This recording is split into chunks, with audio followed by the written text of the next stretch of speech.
You're listening to The Pete Shepherd Show. Hey there, everybody. Good morning. Happy Tuesday to you. How's everything going today? It's already August 20th. Can you believe it? August 20th. And we are now just 4 days away from the start of college football with Georgia Tech and Florida State in Dublin, Ireland. Cannot wait. Cannot wait. How's everybody doing this morning? I am Pete Shepherd. Welcome here to the Coastal Sports Network. Checking us out all across our outstanding video platform on Twitter X. Follow me at PShep326. Is that better? Yeah. At PShep326. Facebook, SR1029 and SR2109thegame.com. Ion TV, CSN Florida, Rumble, Spotify, LinkedIn, Twitter, and YouTube. And you call or text the show, 727-858-6650. I am so excited for today's show. I'm ready to go. Yesterday, didn't feel all that great, but I am back. I've been healed. I have been healed. Anyway, lots of good stuff going on.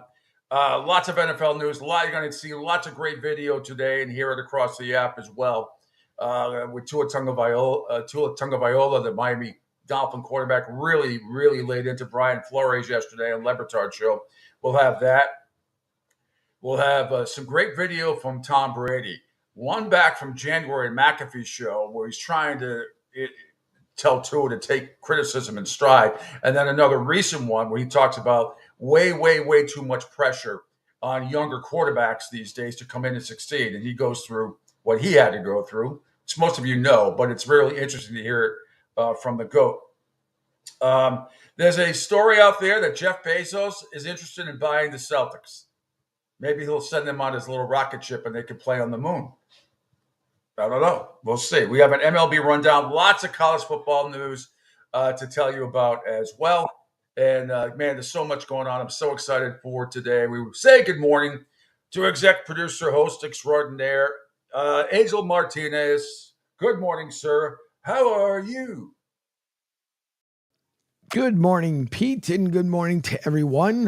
Just another hunky-dory type day here in the Tampa region, although you guys can kind of see it's kind of partially dark here in the studio because one of my studio lights decided to go just as I was ready to go. Yeah, so if you guys see how's my lighting? That's good. Okay. Yeah. I wish that background behind me was real. Although it's pretty close to it. I was down towards Fort Myers Beach yesterday after the show, running a couple of errands, and it's just really, for this time of year, because I can tell. I mean, I'm about 25 minutes away from Fort Myers Beach, and the traffic is just less and less. I think because, and I was on the beach again this past Saturday, 2 weeks in a row. It really is because of the water, and you cannot really, from Marco Island all the way up to Fort Myers Beach, you cannot really go in the ocean. It's just a shame. Really, it aggravates me. Like I have to drive an hour north to like Sarasota area or Treasure Island, or Inglewood, up that area to go in the water. And then I see all these, beautiful pictures of beaches, in the Miami area and on the East Coast. It pisses me off because it should not be that way over here. Anyway, that's my little soapbox. I'm already off of it.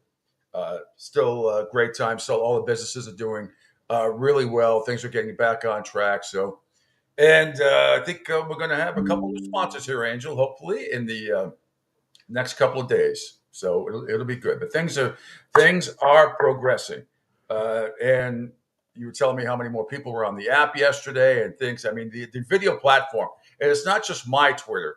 I mean, we're really approaching some really good mega numbers here, Angel, with everything combined is because of your expertise, putting us on all these incredible video platforms that we have. And when you combine everything and combine forces and all the great shows that we have on, man, staggering numbers and what we've done. And mostly what you've done in such a short period of time. And congratulations to everybody who's on the network doing a fantastic job. And it's awesome. So let's just keep it going. Yeah, well, I appreciate it, Pete, and appreciate everyone as well. Not only downloading the app, but visiting the website as well. That's really appreciative. especially the folks that I spoke to on Sunday, which they were trying to look for the videos that I posted up there yesterday as well with the two young groups of future soccer stars. So they were up there, but no, thanks to everybody. And then of course we have, Pete, as you know, in radio, the way people are, because this is 100% digital, not only the radio station, but the platform. There's a lot of copy pasters that are now starting to put out messages themselves. I'm starting a show and I'm going to have this line and that line and blah, blah, blah. I'm like, boy, you radio stations don't have an original bone in your body, but you guys come over to the website and you come over everywhere else just so you can copy paste stuff because of the original ideas that you guys don't have. Yeah. Well, that's like I said, imitation is the best form of flattery. And you know what, Angel? We don't give a shit about that. We just care. We care about us because we know the real truth. We know where stuff is going. And look, anybody can come on and try to do a show like we do, or produce what this network does. There's a lot of people out there that think they're qualified. There's a lot of people out there that have never done 4 hours every day for 38 years like I have. Most of the time. Now it's down to 3 hours, which is even better. But I don't. It's life's too short, Angel. I don't sweat the small stuff, unless somebody gets really overly personal and nasty. You want to block them and stuff like that. They want to. Just if you're going to copy and paste stuff, it's not like people can see it. I know all my followers see it. My 30,000+ followers on social media, they know they are smart people. They know the good, the bad, and the ugly. They know all the bullshit, and they know when people are faking it. And they're not going to tune in, and they're not going to have the guests that we have. So it's not going to. I do not sweat the small stuff. I know, you're here. And Rich is doing a great job. Everybody that's on this network is contributing in their own way. Different stuff. I love how we have a bunch of different styles and a bunch of different topics. There's stuff in the morning that I will never get to that you guys do a great job. You do some NASCAR stuff. I mean, there's a lot. There's things out there that I'm just not going to talk about because I don't feel comfortable talking about it unless I have somebody on, who's very good at the subject. Like my friend Bob Barters for NASCAR racing and stuff like that. Yep. So I'm sticking. I just stick to the major stuff, the major issues here in the morning. Try to play the most entertaining videos and informative videos so that we can, give my opinion and stuff, and take your opinions as well. And more importantly, is all the loyal listeners that we have that continue to impress me, and we're gaining traction and new people every day. The new followers I've gotten on Twitter in the past few months is crazy. It's some really, really notable names as well. So I'm really happy the way this is going, and we're kicking butt. I want to continue to kick butt. And I can't read gas pump. My glasses on. Gas pump guy says, Peter, I don't want to throw anything out of your schedule. I know you're probably talking about it, but what do you think of the Miami Booster is going bankrupt or something like that? I haven't seen that. What Miami Booster? Not that story. Oh, I know who you mean. That story's been out there for like 2 years. And I've mentioned his name a million times. And right now, it's slipping past me. But that story has been out there for a couple of years about him going bankrupt. It seems to come out every 6 months or so. So I don't know. But all I know is the Miami Hurricanes are doing. They got a bunch of nil deals, so they're doing just fine. By the way, Gas Pump Guy follows up with him. Apparently, we're getting a pretty sizable rain that we've needed here for a little bit.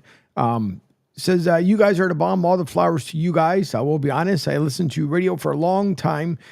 Pete, tell you I've listened to him for 7 years or so on the other station that he was at, and this station is by far the best I've listened to. I've even started listening to Q at 3 instead of the other radio station that I used to listen to. So Gas Pump Guy and everyone else, especially Gas Pump Guy, I really appreciate him because he does a lot of good feedback. Jerry from Rhode Island, which is another one.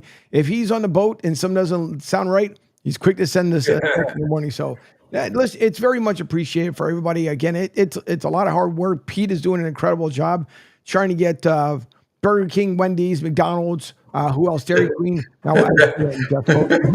Pete is doing an outstanding job trying to get as many people on board as possible. And that, to me, means a lot because it's for the network. And as we continue to expand with USF, with the Tampa Bay Sun Football Club, it's a lot of work. I've got gray hairs to freaking show for it. And Lord knows, I think I'm going to go bald here soon with all the stress that's ready to pop out of my freaking head from everything that's going on. But nonetheless, we do because we love it. Exactly. All right. Someone who doesn't love somebody, clearly yesterday was Tua Tagovailoa, who absolutely went off on Le Batard show about Brian Flores and the difference between Brian Flores and Mike McDaniel. So let's go to that first, Angel. Let the people hear this. This was on Le Batard show yesterday, and then I'm going to play a video after this from Tom Brady on McAfee's show back in January of this year. And then I'm going to play another video after that, a little bit later on, of Tom talking about the ridiculous pressure on rookie quarterbacks. But let's play this first. Then I'll play Brady's kind of premonition what he had back in January of 24 about the Tua situation. Okay, here is Tua going off on Le Batard show. Can you explain to us the difference in practical terms between having a coach who did believe in you the way that he did and the difference between that and what was happening with Flores? Yeah. Well, to put it in simplest terms, if you woke up every morning and I told you you suck at what you did, that you don't belong doing what you do, that you shouldn't be here, that this guy should be here, that you haven't earned this right, and then you have somebody else come in and tell you, dude, you are the best fit for this. Like, you are accurate, you are the best whatever, you are this, you are that. Like, how would it make you feel listening to one or the other? You see what I'm saying? And then you hear it, regardless of what it is, the good or the bad. And you hear it more and more, you start to actually believe that.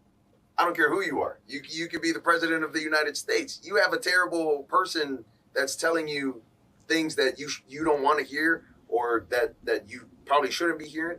You're going to start to believe that about yourself. And so that's sort of like what ended up happening. And it was, it's basically been 2 years of training that out of not just me, but a couple of the guys as well that have been here since my rookie year all the way till now. We all had the same reaction to that, was to notice how awkward and uncomfortable Chris Cody was in his short shorts on the middle of that couch sitting next to Tua. Who picked the middle for me? Who picked shorts? You did. You picked the middle. You picked shorts. It was 1,000 degrees out there. I thought we were going to be outside. Nice knees. You look so awkward. Oh, God. Anyway, very interesting stuff. He really, really went off. And the thing is he being overly sensitive, or was Brian Flores just being an asshole? See, to me, when I hear stories like this, the truth is probably somewhere in between.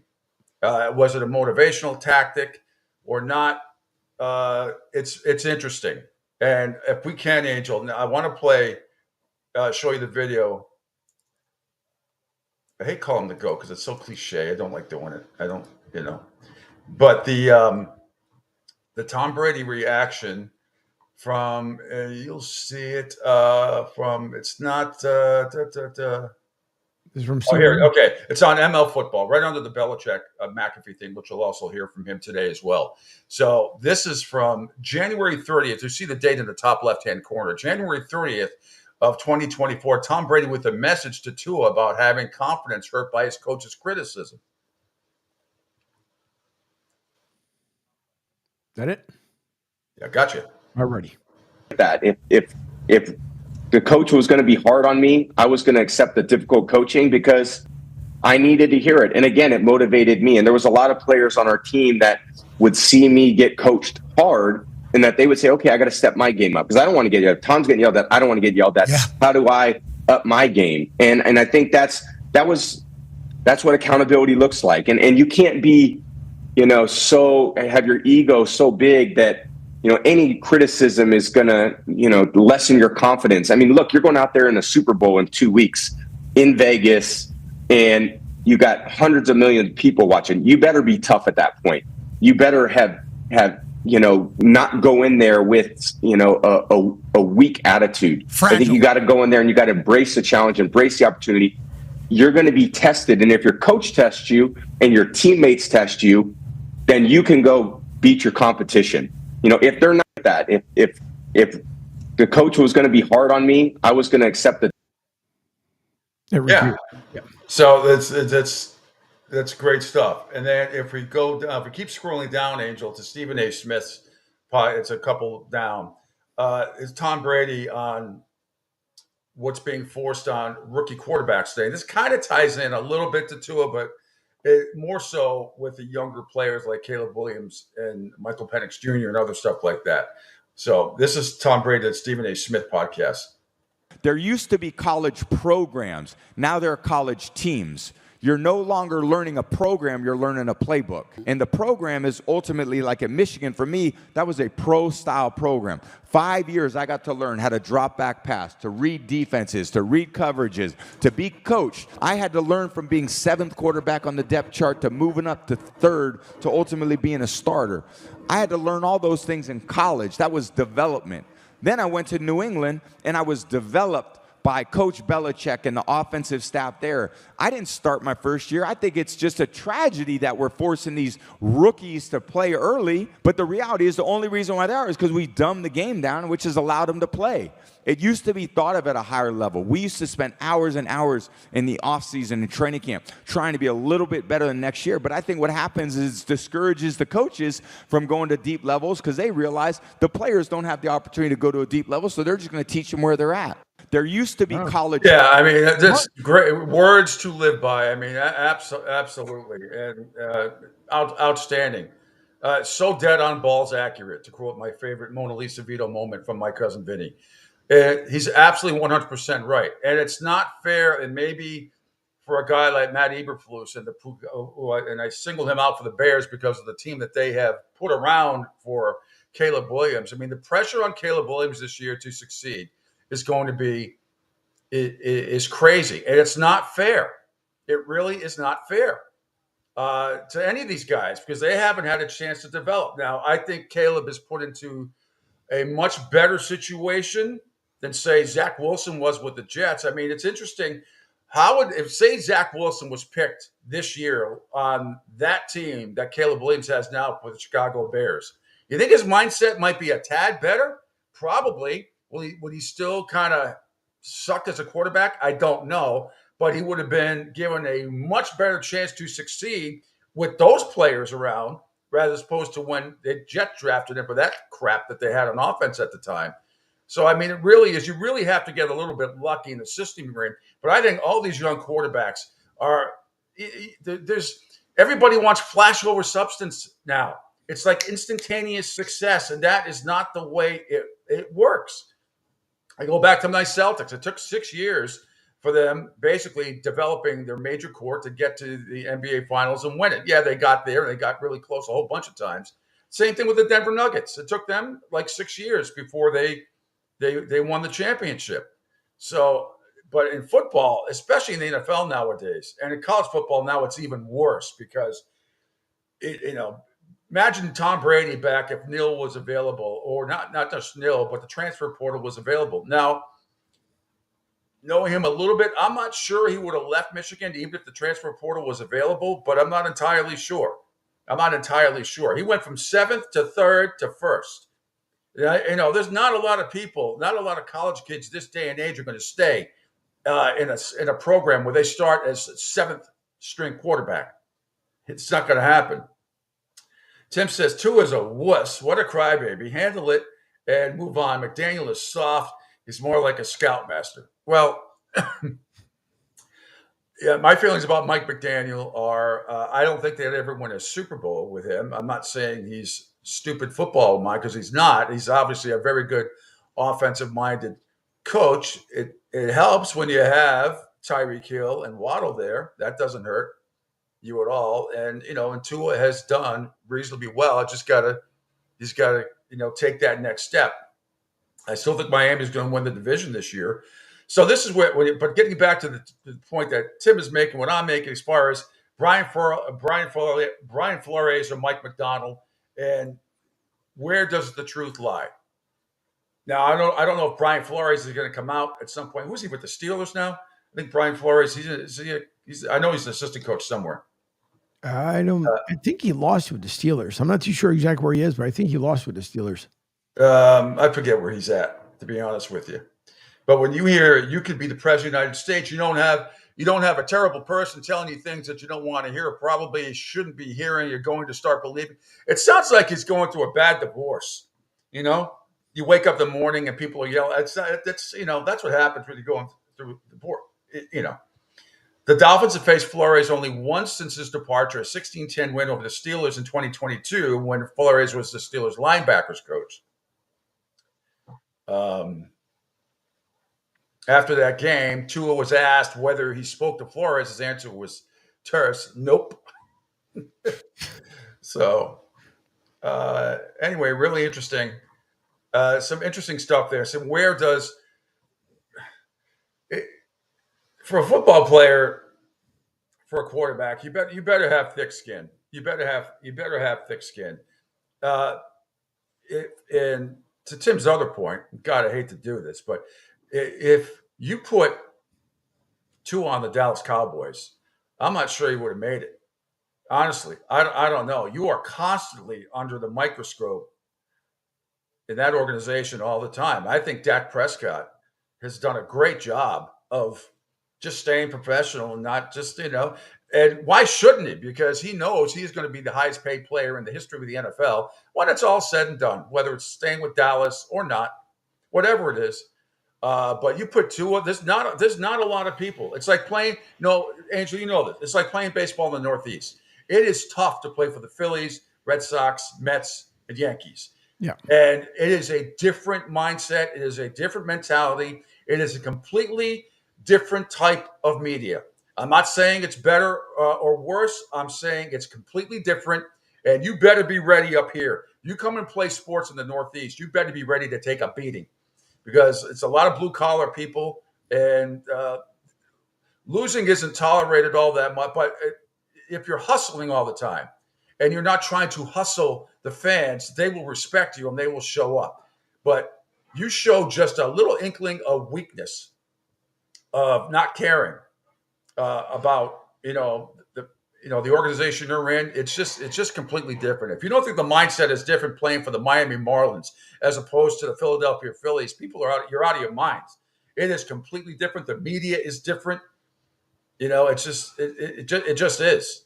Like I said, I'm not saying it's better or worse. I'm saying you better be prepared. And for Tua Tagovailoa, to me, sounds a tad overly sensitive. Now, maybe Brian Flores wasn't the best motivator. I understand that. Or maybe he was trying to say what he say to motivate.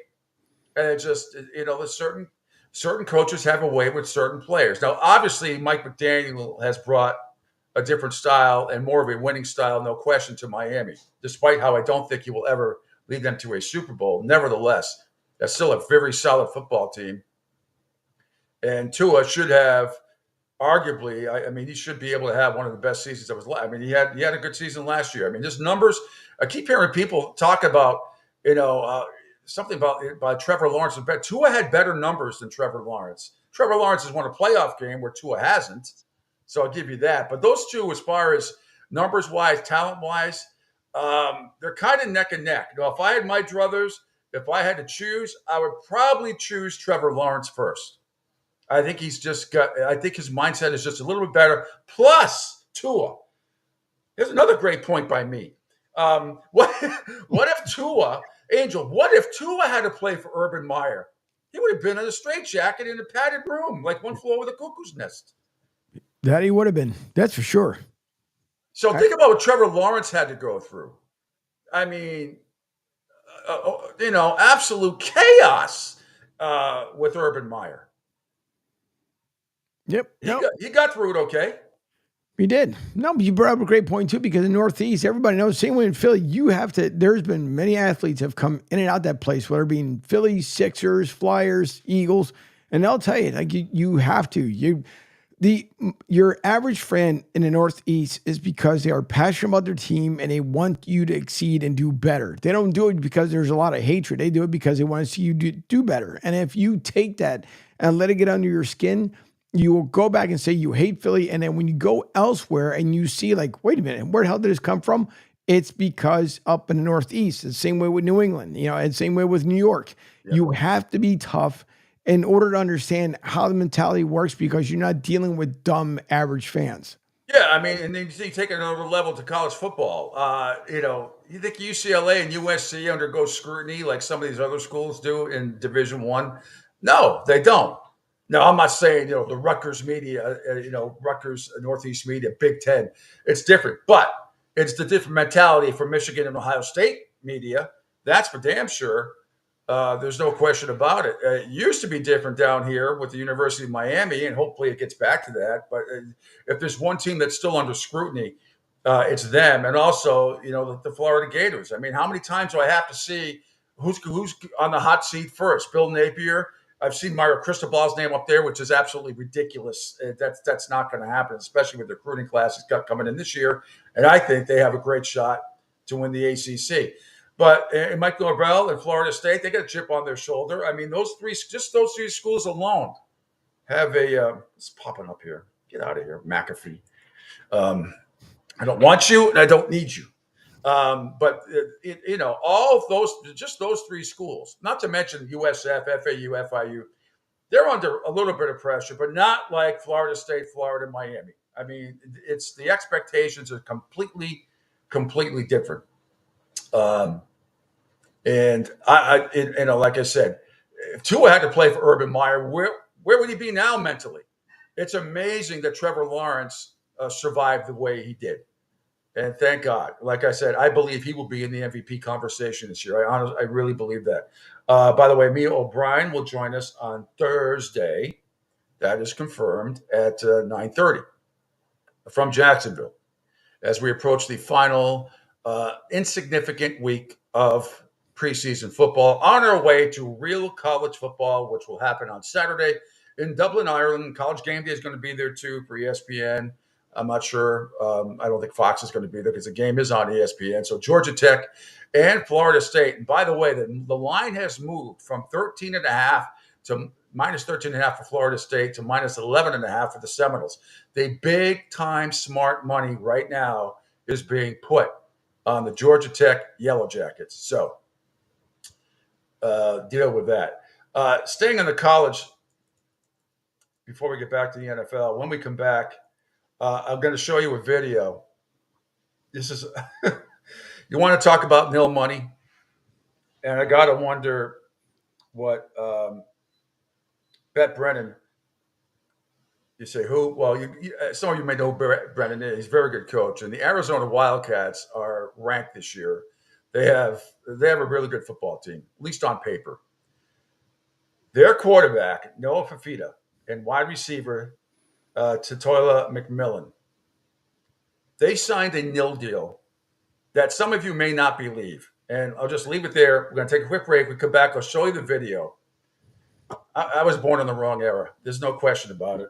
No question about it. Anyway, that and a whole lot more to get to today here on the Pete Shepard Show on the Coastal Sports Network. Hi, folks. This is Gerard Moynihan of Moynihan Lumber, and I would like you to know that our company has been selling Anderson windows for over 60 years. See the complete line of Anderson windows at any of our 3 locations in North Reading, Beverly, or in Plastown, New Hampshire, or at MoynihanLumber.com. What's up, Southwest Florida? Jim and the Beef Guy here. Fort Myers, we answered your call. We're pumped to announce the opening of our second location. It's on 41 just north of the Edison Mall. And guys, nothing's changed here. The beef, the sausage, the breaded steak, our Maxwell Polish.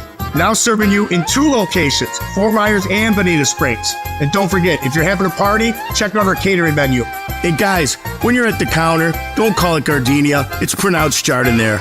Ion Tampa Bay is the latest news, weather, and traffic for Pinellas, Pasco, Ellsboro, Hernando, and surrounding communities. Stay connected on X, Facebook, and their website, iontp.com. Ion Tampa Bay keeps you informed on breaking news as it happens. Southwest Florida's newest game in town. Sports Radio 102.9, the game powered by Ion Tampa Bay. We'll be right back. Adopt US Kids presents What to Expect When You're Expecting. A teenager. Learning the lingo. Today I'm going to help parents translate teen slang. Now, when a teen says something is on fleek, it's exactly like saying, that's rad. It simply means that something is awesome or cool. Another one is totes. It's exactly like saying totally, just shorter. As in, I totes love going to the mall with Becca. Another word you might hear is jelly. Jelly is a shorter, better way to say jealous. As in, Chloe, I am like so jelly of your unicorn phone case. You don't have to speak teen to be a perfect parent. Thousands of teens in foster care will think you're, rad just the same. To learn more, visit adoptuskids.org. A public service announcement brought to you by the U.S. Department of Health and Human Services, Adopt U.S. Kids, and the Ad Council. This is the story of a very special woman. In a matter of seconds, she turned herself into a great mathematician or an entrepreneur. Her knowledge was limitless and still is. She could also make monsters disappear, especially those that lurked in the shadows under the bed. Once, this woman put back together a teenage girl's broken heart, which had been shattered in 1,000 pieces, just by giving her a bear hug. She masqueraded as a regular person at work, but as a superhero at home. Everyone knows her as Gabriella. I still call her Mom. Your hero needs you now, and AARP is here to help. Find the care guides you need to help, complete with tips and resources at aarp.org/caregiving. A public service announcement brought to you by AARP and the Ad Council. Hey, Dad, your prescription will be ready in just a minute. Hey, Dad, your laundry will be ready in just a minute. Dad, your lunch will be ready in just a minute. Hey, honey, why don't you take a minute? When you help care for a loved one, you give them as much time as you can, making sure they're safe and comfortable. But it's just as important that you take some time for yourself. At AARP, we can help with information and useful tips on how you can maintain a healthy life balance, care for your own physical and mental well-being, and manage the challenges of caring for a loved one. Because the better care you take of yourself, the better care you can provide for your loved one. Thanks, Dad. Thank you. You're there for them. We're here for you. Find free care guides to support you and your loved one at aarp.org/caregiving. That's aarp.org/caregiving. A public service announcement brought to you by AARP and the Ad Council.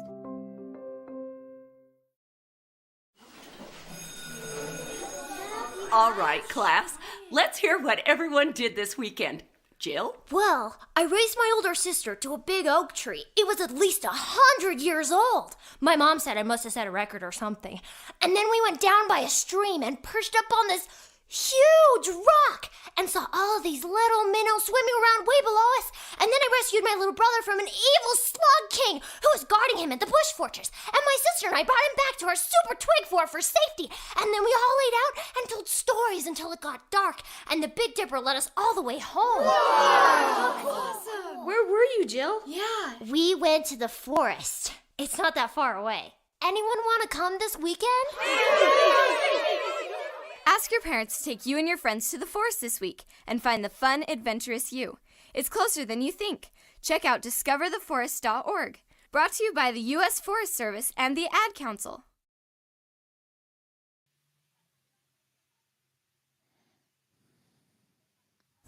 Don't spaz out because your team lost. Let Pete do it for you. Now, back to the Pete Shepherd Show. Back here, it is the Pete Shepherd Show. It is Tuesday, August 20th. Thanks, everybody, for checking us out across the awesome Coastal Sports Network video platform. This just in, I know a lot of you are doing your fantasy football drafts this week, which is great. And I know a lot of you do it at a lot of local establishments, wherever you are around this great country of ours and around the world. India, hello. Australia, hello. Italy, hello. Puerto Rico, hello. And so many more. Angel keeps track of all this stuff. I mean, there's not many countries now that we are not been listened to. Even tiny ones, like Gilligan's Island. Hello. Exactly. The Galapagos. Oh, yeah, the Galapagos Islands. Yeah, hello. Maybe Antarctica. We haven't got any Antarctica. Not yet. My hair is lovely this time of year. Oh, God.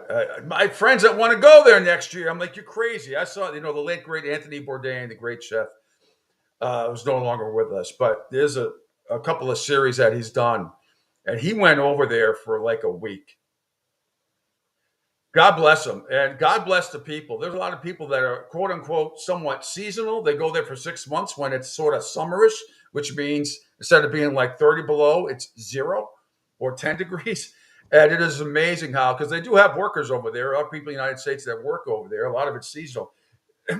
More than the food that they had to eat or was available to them was the working conditions. And it was fascinating to me to see how they survived. I would go Jack Nicholson shining crazy.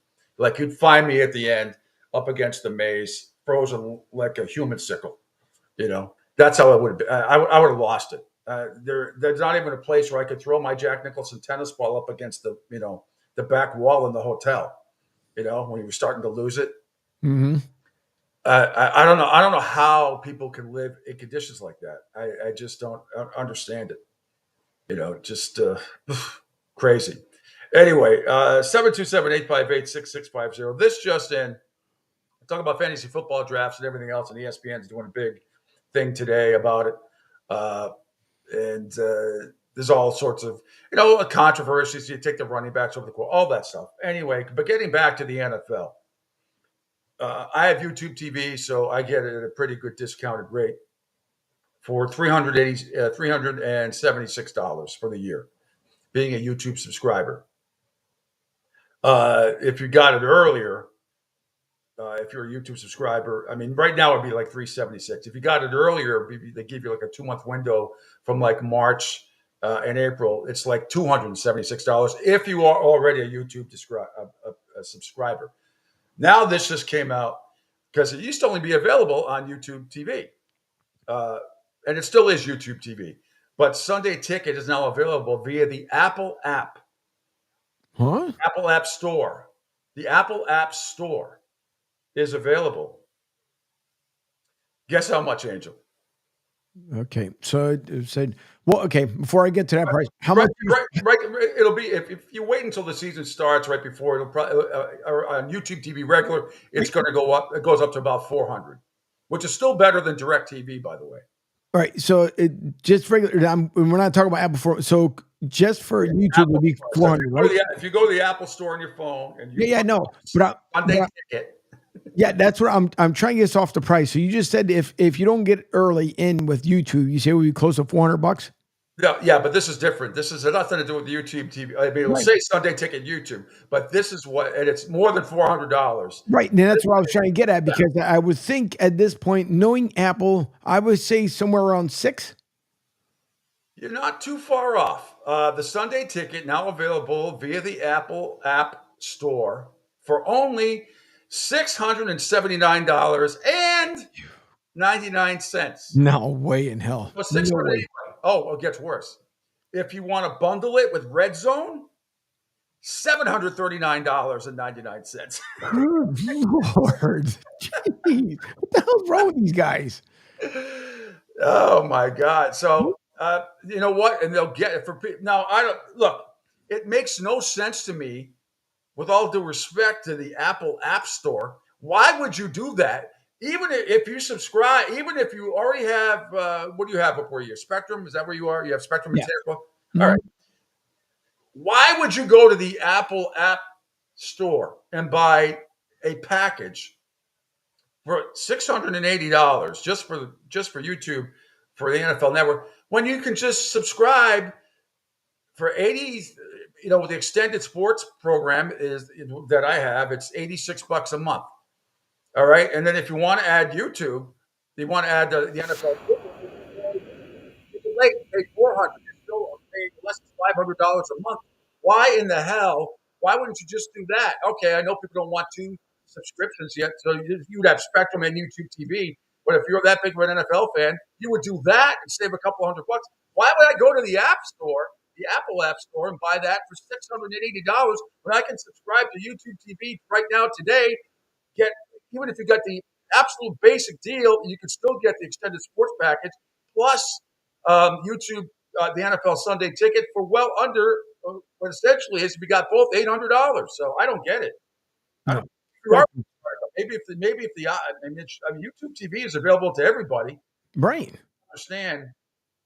I don't understand it. Why you would ever pay Apple app for that when you could just subscribe to YouTube TV and get the subscription. Even the basic YouTube TV subscription, I think is like $60 something. And then if you want to just get the NFL Red Zone and the Sunday Ticket. All right, it's going to cost you $400 more. Still way less than $700, $600. Let's call it $680. Okay, I'm going to give them the penny. $680, and if you want Red Zone with the Sunday Ticket, $740. That is insane. So it says $60 more if you want Red Zone. I think unless you're in super uber Apple fanatic, that everything that you do in your home is Apple related, which I know there's a ton of people, which I'm really surprised. But if like you have just dedicated Apple everything in your house, even then it wouldn't make any freaking sense to me whatsoever. But you're out of your that's almost the same price that people used to pay for DirecTV when it had the satellite. This is even more. I mean, this is ridiculous. I mean, DirecTV used to be at most $450 for home. Now, bars is different. I was talking to somebody yesterday that gets YouTube TV the last couple of years with the NFL ticket, and for bars it costs about $1,500 minimum. Good and Lord. Then I found out that depending on how many TVs you have, they make you get 4K, which to me, if you know what 4K is, it's a higher breed of high def TV. I don't particularly like it. I don't like it. I've seen it. When I first got YouTube TV, they give you all these tests, and you can watch, different sporting events on different stations. It doesn't matter what, or movies. Right. I think 4K is way overrated, and I would never pay extra for it. Never. But what's happening in some of these bars across the country, YouTube TV, depending on, and most sports bars, right? 99% of them have the Sunday Ticket.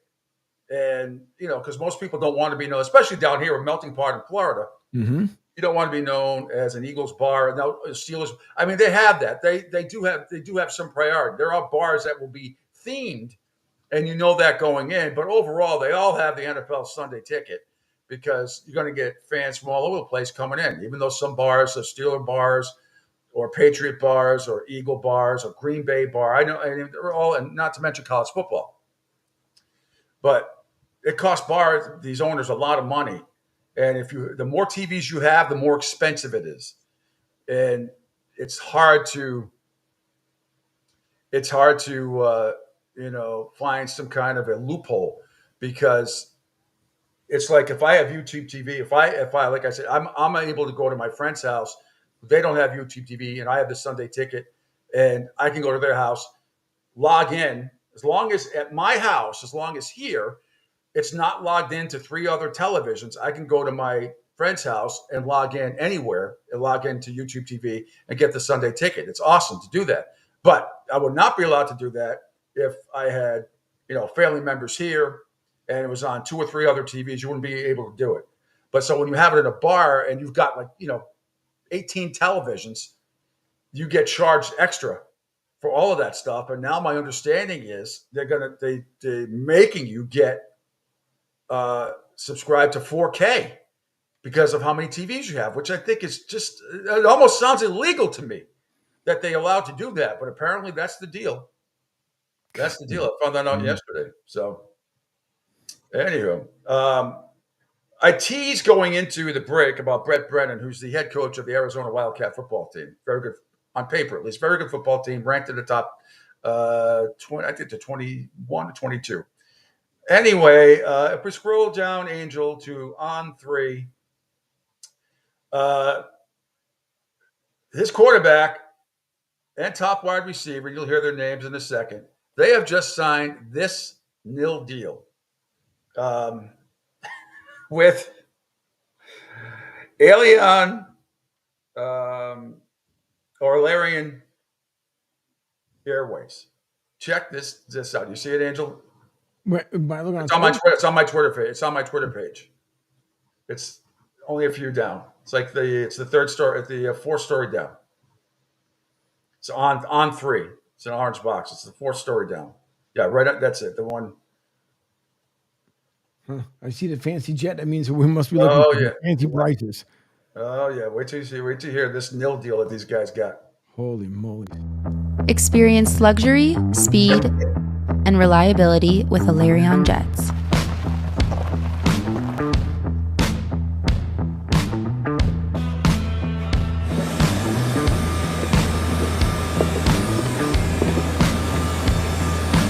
Welcome aboard, gentlemen. Alarion Jets, your trusted partner for seamless travel, is now teaming up with Noah Fafita and Tataroa McMillan, where excellence meets the sky. Hello, my name is Noah Fafita. Precision and excellence are crucial on the field and in the skies. Just like our games, Alarion Aviation delivers top performance.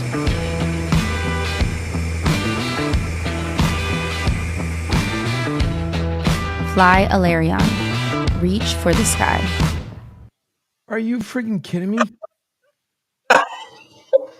Are you kidding me?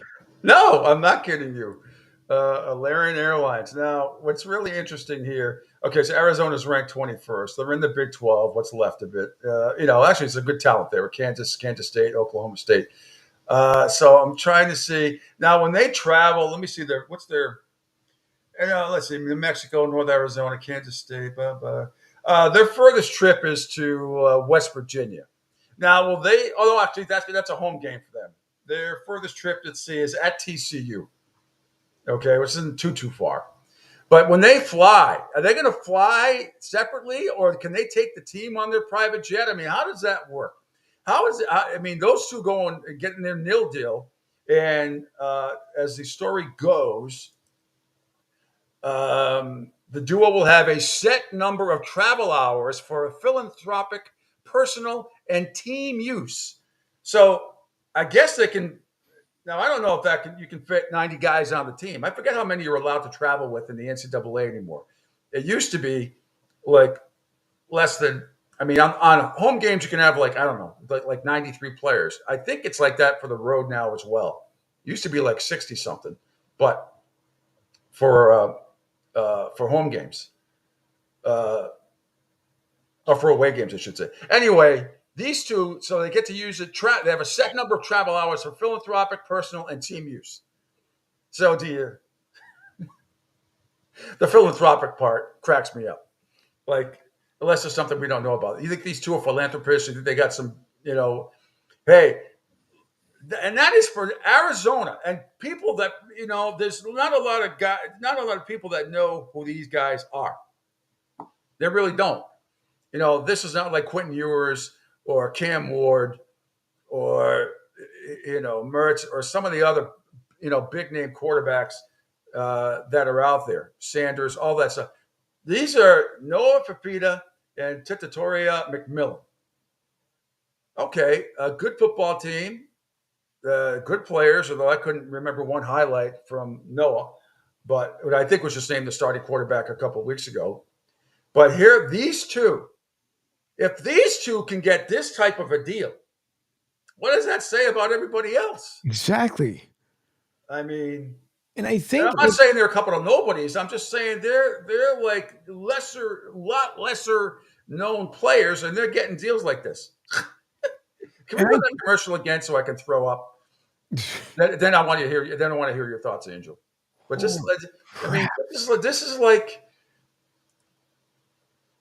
Where do you go from here? There are NFL players that get this type of treatment. Sure don't. So watch this. Hang on. I forgot about the volume. So that later on it won't scare the crap out of everybody.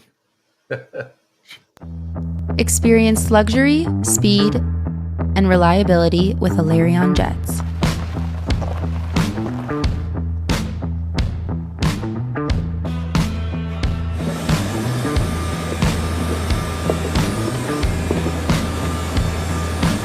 Welcome aboard, gentlemen. Alarion Jets, your trusted partner for seamless travel, is now teaming up with Noah Fafita and Tataroa McMillan, where excellence meets the sky. Hello, my name is Noah Fafita. Precision and excellence are crucial on the field and in the skies. Just like our games, Alarion Aviation delivers top performance.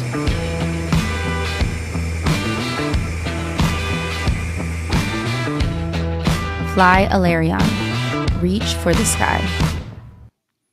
Do you know what, if those two guys are single, what a chick magnet that can be to have your own private jet at 20, 21 years old? Right. But not even that. So you figure this is what they're going to think that the actual lifestyle is supposed to be from now on. So and then I think I'm almost certain there's only normally like almost every show that you see, there might be like 10 people on board on a private jet. I don't even think you get up to 20. So you figure if they are flying, so it's going to be just them two plus, let's just say 6 more.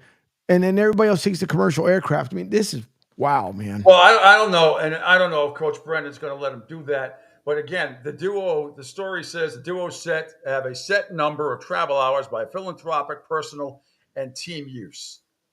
So I don't know. And I'm sure Pete Nakos has the story, who follows me, college sports business and transfer portal reporter, who does a great job. I'm not exactly sure. I should try to get him on to explain, how exactly this works. I mean, there's right. If you're a coach, you're not letting 2 players fly to a game by themselves, are you? Unless there's some kind of contract that they signed that the coach knows about that says they have to do this. Because how would that look for the rest of the team? Correct. Or say they wanted to, take some of their friends, say 7 or 8 other guys, put them on the plane. Or maybe they say, Coach, would you like to join us? And then, Coach can pick several other players. I mean, whatever it is, it's a weird type of scenario. But the fact that they can use it for personal and team use, I'd like to know what that means. The philanthropic part is hysterical because that's whatever. They can just make shit up for that. Sure can. But that is really interesting. We should try to get. I'm going to reach out to Pete. I would love to know what the deal is because I mean, again, stranger things have happened, but I can't see where they would be like, okay, you guys want to do the whole private jet thing? I get it, whatever, blah blah blah. But holy cannolis, man, that would be just absolutely nuts. Even if they don't do anything with the team. Even so, like you said, they're in Arizona. What happens if they pick up these 2 girls? Like, you guys want to go to New York? Come on. Yeah, I mean, it just is unbelievable. And that's why I want to see some of the comments real quick. So I want to see if somebody, let's see, Ace Football Analytics. It's says, what's the point of this? I mean, is anyone on the fence about maybe getting a private jet and this is what influences them to do it? The purpose of this marketing is to influence consumers to take action. These are just flat incentives to play football. Everyone getting this deal to the point it ain't even cool. Let's see, what else? Would have been awesome to get a bare minimum a tag since there's no mention of me in the article. Next time I'll just ignore the text and phone calls. And, well, some guy, Kyle, is upset he didn't get mentioned. He's a nil contract advisor. He's upset that the guys didn't mention him. Oh, sorry. Now, remember, and I'm telling you, watch this thing. We've been talking about Georgia Tech and Florida State coming up in Dublin. And we talked about this kid last week. So just watch for the 5-star offensive lineman Josh Petty has agreed to terms last week for the roster value deal of at least $800,000. And he won't be playing. He committed. He'll be there next year. But that's for Georgia Tech, $800,000 for inside linebacker Josh Petty at Georgia Tech. So anyway, all right. Goodness gracious. Must be freaking nice. It's absolutely hysterical. Anyway, this whole conversation started with the Sunday Ticket, now available via the Apple App Store only for only $679.99. If you bundle it with Red Zone, it's a mere $739.99. My contention is, why would you do that? Just get YouTube TV on the side, get the basic package, and pay, even if it's close to $400 right now, for the Sunday ticket. Why in the hell would you pay more than that? I don't really understand it. But you know what? There are people out there that will. That absolutely will. All right, coming up next hour, the Red Sox report coming up at 8:15. Christopher Price from the Boston Globe will join me. We'll talk all things NFL and get the latest from Patriots camp as well. Drake May seems to be getting a lot of praise lately, rightly so. Some interesting takes by some on the NFL Network. We'll get to that. Bill Belichick on Pat McAfee show the other day. We'll play that video for you as well. A bunch of great video, great stuff coming up today on the Pete Shepherd Show.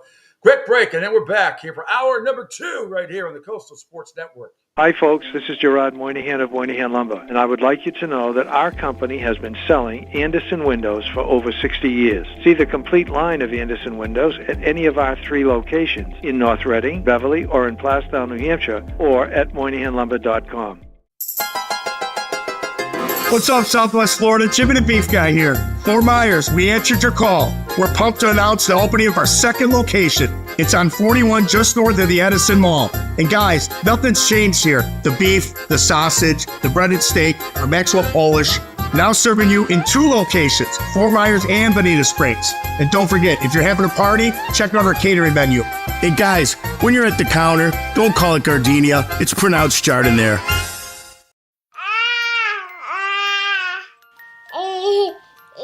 To some people, the sound of a baby babbling doesn't mean much. But that's not necessarily true. By 6 months, they're combining vowels and consonants. By 9 months, they're trying out different kinds of sounds. And by 12 months, their babbling is beginning to take on some meaning.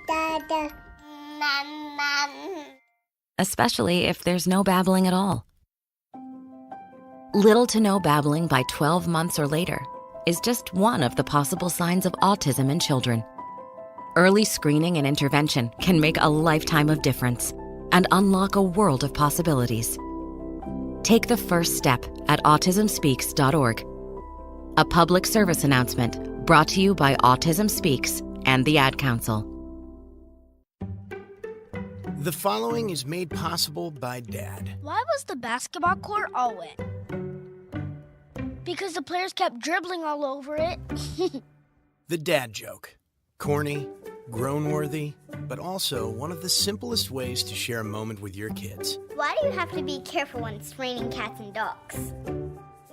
Because you might step in a poodle. And kids that spend more time with their dads grow up to be smarter, more successful. Can I tell you a cat joke? Just kidding. And, with any luck, funnier adults. Why didn't the skeleton go to the dance? Because he didn't have any body to go with. Dad jokes rule. So take a moment to make a moment and give your kid a laugh. It's as easy as going to fatherhood.gov. Brought to you by the U.S. Department of Health and Human Services and the Ad Council. That's really funny.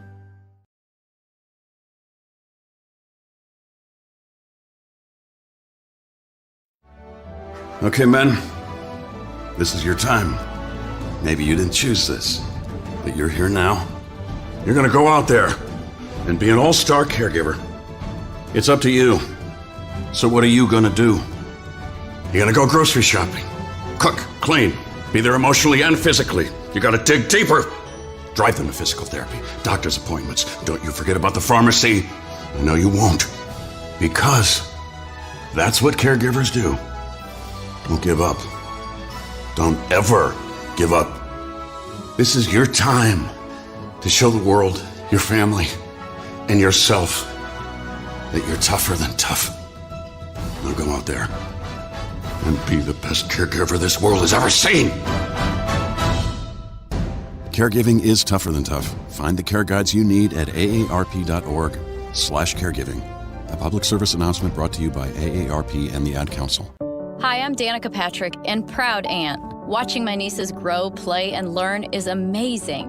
But not every child gets to be carefree. 1 in 6 kids in the U.S. are hungry. 1 in 6. That little girl sitting alone at the playground, she can't play like the other kids. She doesn't have the energy because she's hungry. School lunch will be her only meal today. It breaks my heart that this is the reality in our country, but it's something that Feeding America is working to change. Each year, the Feeding America network of food banks rescues billions of pounds of good food that would have gone to waste. This food is then provided to families and children in need. Being a kid should be about using your imagination, learning, and having fun. These children shouldn't have to miss out on simply being a kid because they're hungry. To find out how you can help end childhood hunger in your community, visit feedingamerica.org. Brought to you by Feeding America and the Ad Council.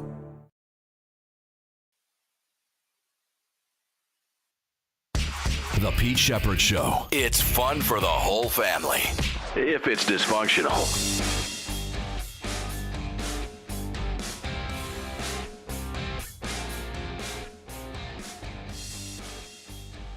Don't ask me what happened there. All of a sudden, flip back to the commercial. Bizarre. All right. That's all right. We're back here. It's hour number 2 of the Pete Shepherd Show. Well, let me play this again because this kind of fits. Nothing. The Pete Shepherd Show. It's fun for the whole family. If it's dysfunctional.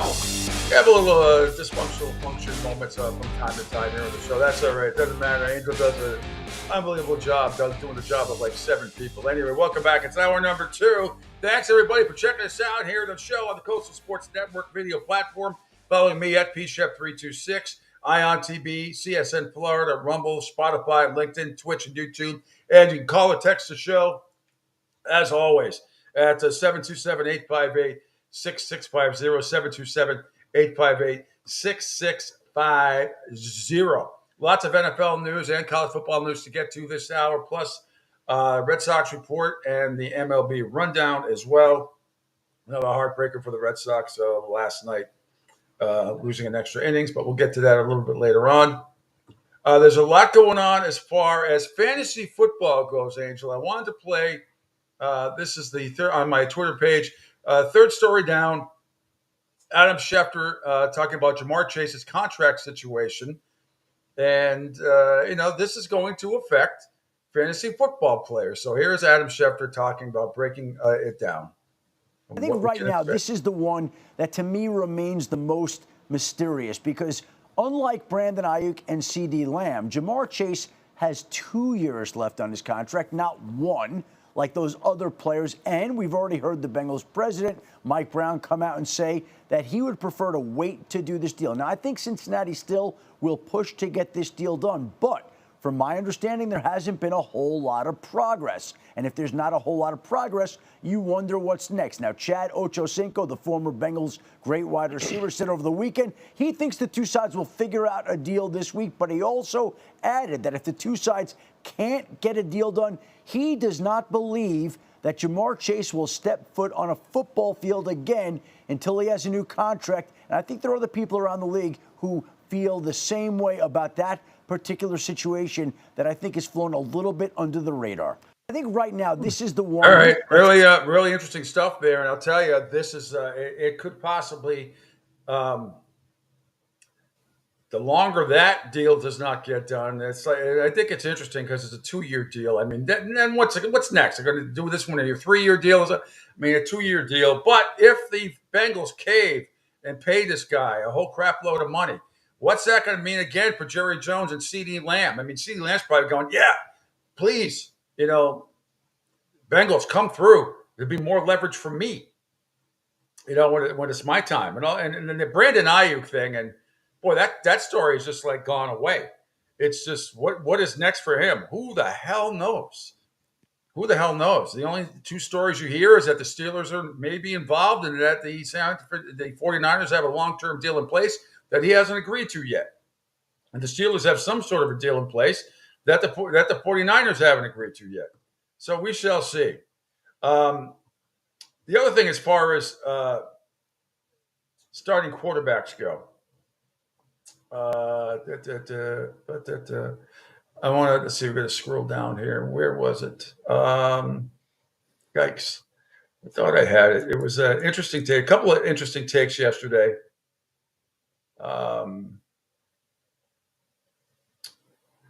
And let me see. I'm trying to find it. Just played that. Oh, okay.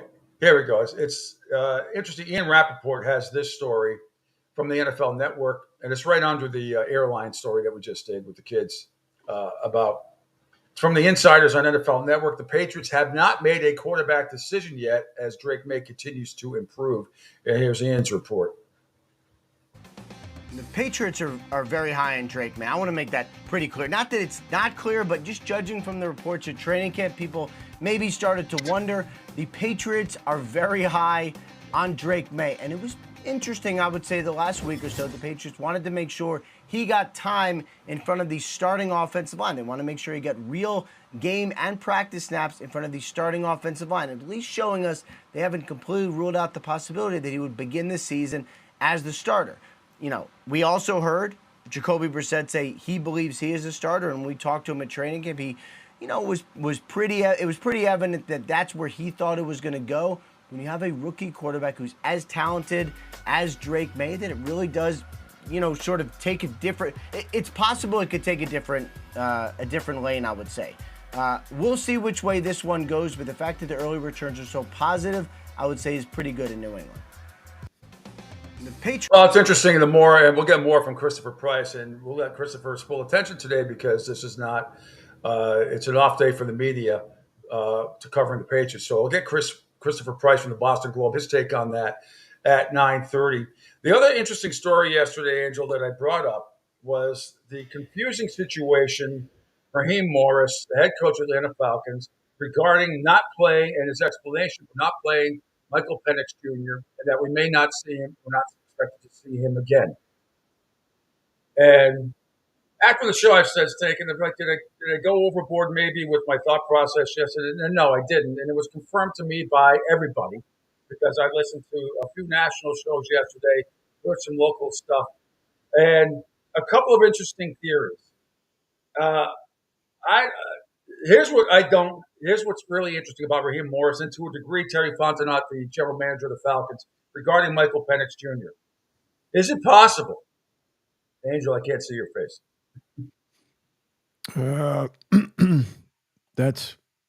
Michael Penix Jr. took it away. Yeah. Well, he might have not taken it. Maybe Raheem Morris did. There you are. There's a couple of theories here. One, Kirk Cousins not ready. Is he not ready? Coming back from that ACL. Is he not ready? And that is the reason. Is it possible that Michael Penix Jr.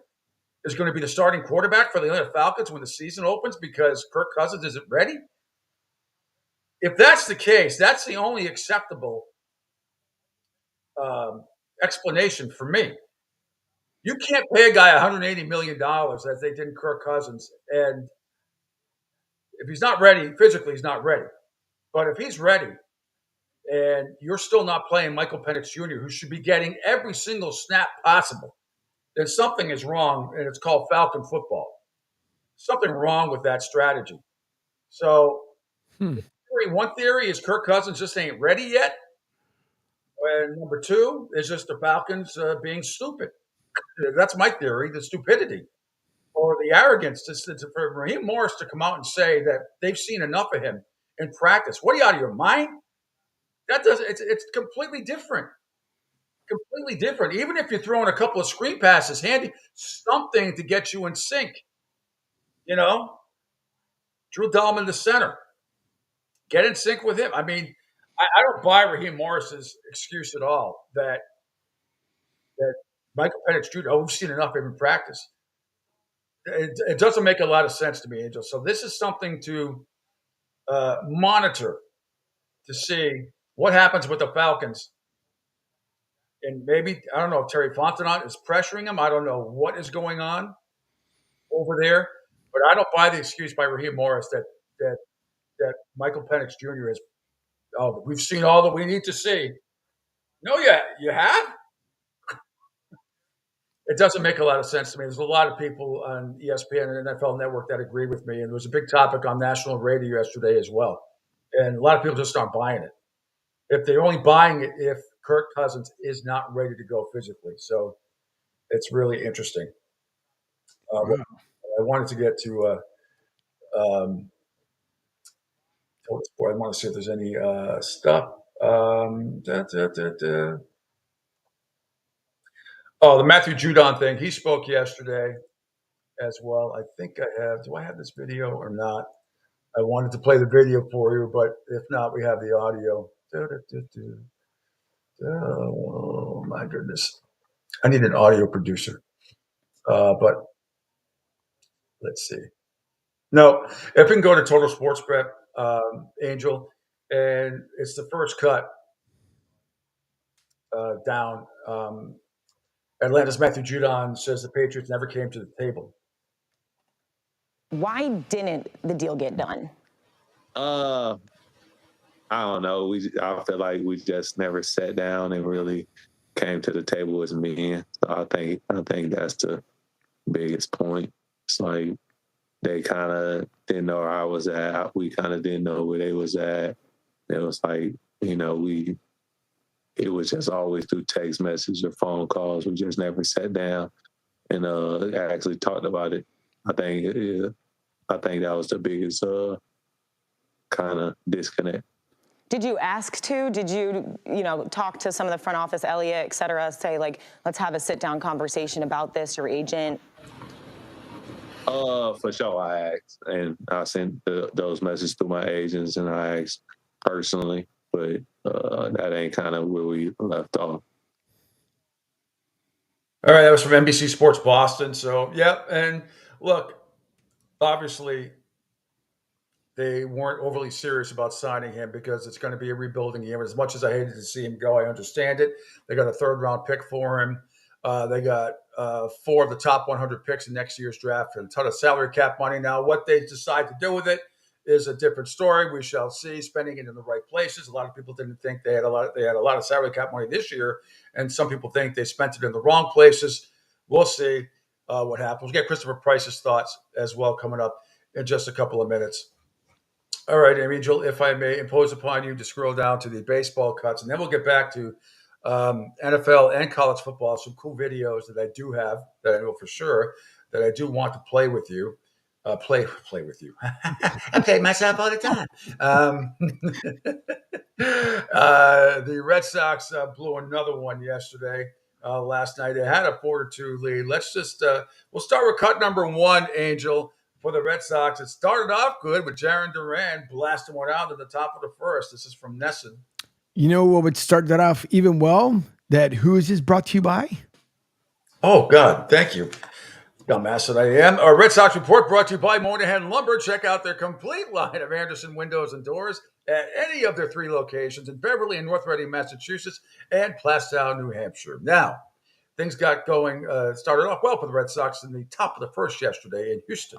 And a drive out to left field immediately. Dubon turning around. Watch it. It's gone. Home run. Right out of the chute on the first pitch of the ball game. Jarren Duran up and over the Crawford boxes. 1-0 Boston. Are you kidding me? I love first pitch ambush home runs. Like the game's getting ready to start. We just talked about the weather. Next thing you know, a little fastball, boom. More of that, please, because that's an ambush fastball. Not trying to pull it, and the Crawford seats 1-0 Sox, Lulu. Dave O'Brien, I think that's Kevin Millar, and with him last night on this, and I was watching the game on my phone with the sound down. Kind of hard to miss Millar. He's freaking nuts. All right. Meanwhile, if we go to cut number 2, Masataka Yoshida extends the lead for the Red Sox back in the top of the 6th. Fly the other way. Dubon backing up. And that ball is going to be off the wall. They're going to send a runner. That's going to be a home run. They called that ball gone. That is a home run. The runner stopping at second, but that ball is gone. A home run for Masataka Yoshida. It got out of here. Like we said, I think did him a favor. Like, you bring him, leave him in maybe for one more hitter. Let Wong. He's a DH. Now, how can Cora use Yoshida? Well, you just handed putting Yoshida in this DH spot against the righty. The guy's in fuego. Yeah, that's Lou Maloney right there, along with Dave O'Brien. Millar must have been through. Oh, Nesson went all out, sending 3 people down to Houston. Meanwhile, the next cut coming in the bottom of the 8th inning. Here come the Astros to tie it. This is from Space City Home Network. As he lines one into left field, this could tie the game. Here comes Chaz. No throw. We're tied up at 4. Doobie does it again. Doobie.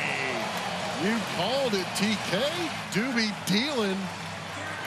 Taking that sweeper into left field to drive in that tying run. A whole new ball game. And again, it's that Boston bullpen relinquishing a lead. Doobie doobie doo. Da da da da da da da da da. Yep, thanks. And then the last cut, that tied the game at 4. And Monsieur Jansen, once again, who's very tired, has pitched a lot, cannot hold it for the Red Sox. Here's Yainer Diaz. Yainer hits one high. Ball game over. Yeah.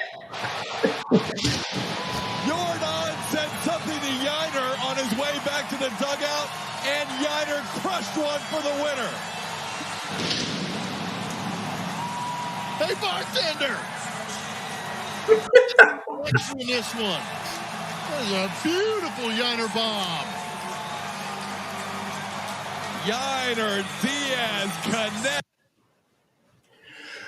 Unbelievable. And the Astros won this game also. You heard all the highlights, again, courtesy of Total Sports Prep. I'll get to them in a second. The Astros won despite committing a season high, not 1, not 2, not 3, 4 errors. 4 errors. And a very sloppy, uncharacteristic defensive night for them as well. In the training room, nothing report for the Red Sox. It's too bad. Tanner Houck pitched pretty well. It's a very good game. 6 innings, allowed just 2 earned runs on 8 hits. He struck out 8. He was very good last night. He's had some bad buzzers luck, to quote the late, great Jimmy Williams lately. And Jansen gave it up, pitched the 3rd of it, and he gave up that home run. Sims couldn't hold it either earlier. Blown save for him as well. Martin was okay. He gave up 2 hits and 1 inning of work in the 7th, but he had a half ready to go. But nope, that was taken away from him by the Red Sox bullpen once again. So tonight, Nick Pivetta, who's 5-8 with a 4.49 ERA. He will be opposed by right-handed pitcher Ronel Blanco, who's 9-6 with a 2.89 ERA, one of the best pitchers in the game, coming up tonight in Houston. So that is your Red Sox report, brought to you by Moynihan Lumber. Check out their complete line of Anderson windows and doors at any of their 3 locations in Beverly and North Reading, Massachusetts, and in Plastow, New Hampshire. Going through some of the other games, I might play a highlight or 2 here, Angel, just to let you know. San Fran beat the White Sox by a score of 5-3. Arizona over Miami by a score of 9-6. Cincinnati over Toronto, double them up, 6-3. The Mets jumped out to a 3-0 first inning lead. Baltimore rallied in this one, and then where is the game winner? Oh yeah, here we go. Cut number 2, Angel. Francisco Alvarez walked it off at the bottom of the ninth. Francisco Alvarez is 0 for 2 and a walk tonight. Alvarez swings and he drives one deep left center field. Mullins looks up and it's out of here. Alvarez swings 3-0 and he wins the game for New York with a walk-off home run in the bottom of the ninth. First career walk-off RBI for Francisco Alvarez, and it was a bomb of a home run. His first home run in 3 weeks, and it wins the game for New York 4-3.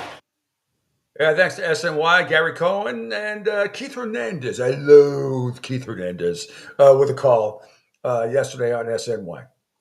The Red Sox, by the way, now 4.5 games behind the Kansas City Royals for that final wild card spot. Let's see. Elsewhere, Texas over Pittsburgh by a score of 4-3. Kansas City over the Angels, 5-3. Let's see. San Diego got by Minnesota, 5-3. Oakland blanked Tampa Bay, 3-0. Dodgers also blanked Seattle by that same 3-0 score. So there is your Red Sox report / MLB rundown. If we could, Angel, getting back to my Twitter page before we go to break, couple of at least one cut I want to play for you. And interesting one. Let's see. This is if we scroll down, Pat McAfee and Bill Belichick together, and talking about being the personnel guy or GM as opposed to the head coach. Interesting conversation yesterday that Bill Belichick had, who's going to be a guest on Pat McAfee's show every single week. So it's good stuff. So here's the latest from Bill and Pat yesterday on ESPN. You walk over to the mirror and say, all right, Coach Belichick, speaking as General Manager Belichick, and you guys just kind of figure out what you need. Was that nobody would be able to do it again, you think? Why, you being coach and GM, why are you, and this is me asking you to talk good about yourself, which you won't do. So this is going to be, this is probably, we'll learn as the season goes here every Monday on how I should set up questions here. Look, I would just put it this way. You need two people to run a football team and then a lot of people underneath them. You need a personnel person and a coach, right? However that works. And that could be a general manager. The titles really are, they could be whatever they are. But somebody's got to run the personnel and somebody's got to coach the team. And nobody can do both. It's too big of a job. Actually, either one of those jobs, you need a lot of good people to work with you. Ultimately, somebody has to have the final say. It's either the head coach or the general manager, the personnel guy or the coach, however it is. And then whichever one doesn't, then the other person works with them or, you work collectively. But at some point, somebody has to have the final say. Usually, my experience has been there's not a big discrepancy in those decisions. Most everybody's on the same page and sees it the same way. But occasionally, somebody has to make the final say. Now owners get involved in that sometimes as well. So that's another factor. But between the personnel and football, generally speaking, I think that for the most part, I think that those people are pretty much see the team the same way, the construction of the team and the way it's developing.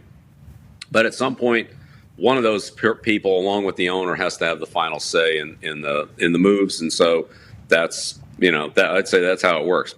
But one person can't run an organization. It's just too much. There's no way. Did you reach out to your friend Billy O whenever he was getting more titles every single day down in Houston? He was the head coach, GM, lead counsel, PR. Head contract. I forget. He just took on more and more and more jobs as it went. He was like, this guy's got to be underwater. And turns out it did not work out. But we've heard nothing but good things about the guy from a lot of people that know him. But as we were watching that kind of take place, the comment was, oh, this guy thinks he's Bill Belichick. This guy thinks he's Bill Belichick. When in reality, I think some of those things were kind of just thrown on forced. I think it was an interesting situation for him. Oh, absolutely. Now, Billy O'Brien, now the head coach at Boston College. And we'll hear from Meter, I think tomorrow, is going to join us as well. Before we go to break, another interesting comment, let's see, that was made by Westwood. This goes back to the Saints 49ers game. And Dov Kleiman has it. It's two down after the Belichick story. Interesting take that Julian Edelman had about Lamar Jackson. Interesting stuff that on Fox NFL the other day. No team has ever done that, but the Chiefs will try to do that this year. Do you expect them to be back in the Super Bowl and win another one? I've learned my lesson. I'm never betting against the Chiefs again. Okay, I will never bet against them. I lost a lot of money, but it's not up to the Chiefs. We all know what the Chiefs are. They got Andy Reid, Patrick Mahomes, Spagnuolo, Chris Jones, and everyone. It's up to everyone else. We need to see a Joe Burrow come out and do something, stay healthy, start fast. You need to see Lamar Jackson, who's been on a milk carton in the playoffs, so he's missing. And then, you got to see the other guys. There's going to be a dark horseman, but right now, your money is on the Chiefs. I'm going with the Chiefs. No team. See, I'm not, and with all due respect to Julian Edelman, I get where he's coming from. Kind of funny. Now, somebody will get offended because he said, that Lamar Jackson's been on a milk carton. My son was kidnapped many years. You'll get that. Come on. Anyway, Jerry says they could 10 errors. They know they got the Red Sox number. Oh, the Houston Astros. Yes, if that's what you mean. Yeah, Jerry. But getting back to what Julian Edelman said. No, he's right. And I am, once again, I picked last year, I picked the Ravens to go to the Super Bowl. They did not get there. I am picking them again this year against the Detroit Lions. I think I made that clear a month ago. That's my Super Bowl pick. Again, preamble, everybody stays reasonably healthy. Baltimore and the Detroit Lions, only because it's hard to pick against Kansas City. I get it, but no one has ever won 3 in a row. Not that can't happen, but I'm going to stick with my guns and go with Baltimore Ravens once again to get there against the Detroit Lions. And there's a lot of things you could pick. When we come back from break, we will actually get more into Total Sports Prep, which, by the way, sound from Lamar Jackson. That's going to be the next cut we hear when we come back. And the rest of what's going on in the NFL, some really good takes, a couple by Dan Orlovsky. There's some stuff from Rich Eisen as well. We got great take on the herd about Jeffrey Bezos wanted to buy the Celtics. Wouldn't that be something? But as I was saying, for the best articles and audio, there's only one source that provides everything you need 365 days a year to satisfy your sports crave. It's Total Sports Prep. The staff combs through the best articles and audio so you don't have to. Sports and non-sports kicker stories will leave you laughing all day long. To get your free trial of Total Sports Prep, contact them at info@sportsbroadcastingcoach.com. That's info@sportsbroadcastingcoach.com. Total Sports Prep, the name says it all. All right, and when we come back, more NFL sounds of college football news to tell you about as well. All part of the Pete Shepard Show right here on the Coastal Sports Network. Hi, folks. This is Gerard Moynihan of Moynihan Lumber, and I would like you to know that our company has been selling Anderson windows for over 60 years. See the complete line of Anderson windows at any of our 3 locations in North Reading, Beverly, or in Plastown, New Hampshire, or at MoynihanLumber.com. What's up, Southwest Florida? Jimmy the Beef Guy here. Fort Myers, we answered your call. We're pumped to announce the opening of our second location. It's on 41 just north of the Edison Mall. And guys, nothing's changed here. The beef, the sausage, the breaded steak, our Maxwell Polish. Now serving you in 2 locations, Fort Myers and Bonita Springs. And don't forget, if you're having a party, check out our catering menu. Hey guys, when you're at the counter, don't call it gardenia. It's pronounced Chardonnay. Ion Tampa Bay is the latest news, weather, and traffic for Pinellas, Pasco, Ellsboro, Hernando, and surrounding communities. Stay connected on X, Facebook, and their website, iontp.com. Ion Tampa Bay keeps you informed on breaking news as it happens. Southwest Florida's newest game in town. Sports Radio 102.9, the game powered by Ion Tampa Bay. We'll be right back. Right now, our country feels divided, but there's a place where people are coming together. I gotta tell you, I was nervous to talk to someone so different than me. Me too, but I'm glad we are. Love Has No Labels and One Small Step are helping people with different political views, beliefs, and life experiences come together through conversation, and it feels good. Wow, your story is so... interesting? Yeah. When people actually sit down, talk, and listen to one another, they can break down boundaries and connect as human beings. At lovehasnolabels.com/onesmallstep, you can listen to amazing, life-changing conversations and find simple tools to start a conversation of your own. I know one thing. This conversation gives me hope. It gives me a lot of hope, too. Take a step toward bringing our country and your community together by having the courage to start a conversation at lovehasnolabels.com/onesmallstep. A message from StoryCorps, Love Has No Labels, and the Ad Council. People do some pretty cool things in their 40s and 50s. Why should saving for retirement be any different? I mean, they go back to college, learn new instruments, start skateboarding. Whoa! Okay, maybe that one's not for everybody, but saving for retirement is. With aceyourretirement.org, you can get on track with your retirement savings no matter your age. Just have a 3-minute chat with Avo, the friendly digital retirement coach from AARP. You'll get personalized recommendations based on your input that are easy to understand and work with your lifestyle. It's quick, easy, and free. Plus, it's sponsored by AARP, so you know they got your back. Woohoo! Gnarly move, Dad. Thanks, sweetie. So wherever you are in your retirement savings journey, head to aceyourretirement.org and start chatting with Avo today. That's aceyourretirement.org. A message from AARP and the Ad Council. Adopt US Kids presents What to Expect When You're Expecting a Teenager. Learning the lingo. Today I'm going to help parents translate teen slang. Now, when a teen says something is on fleek, it's exactly like saying, that's rad. It simply means that something is awesome or cool. Another one is totes. It's exactly like saying, totally, just shorter. As in, I totes love going to the mall with Becca. Another word you might hear is jelly. Jelly is a shorter, better way to say jealous. As in, Chloe, I am like so jelly of your unicorn phone case. You don't have to speak teen to be a perfect parent. Thousands of teens in foster care will think you're, rad, just the same. To learn more, visit adoptuskids.org. A public service announcement brought to you by the U.S. Department of Health and Human Services, Adopt U.S. Kids, and the Ad Council. This is the story of a very special woman. In a matter of seconds, she turned herself into a great mathematician or an entrepreneur.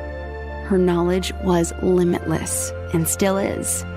She could also make monsters disappear, especially those that lurked in the shadows under the bed. Once, this woman put back together a teenage girl's broken heart, which had been shattered in 1,000 pieces, just by giving her a bear hug. She masqueraded as a regular person at work, but as a superhero at home. Everyone knows her as Gabriella.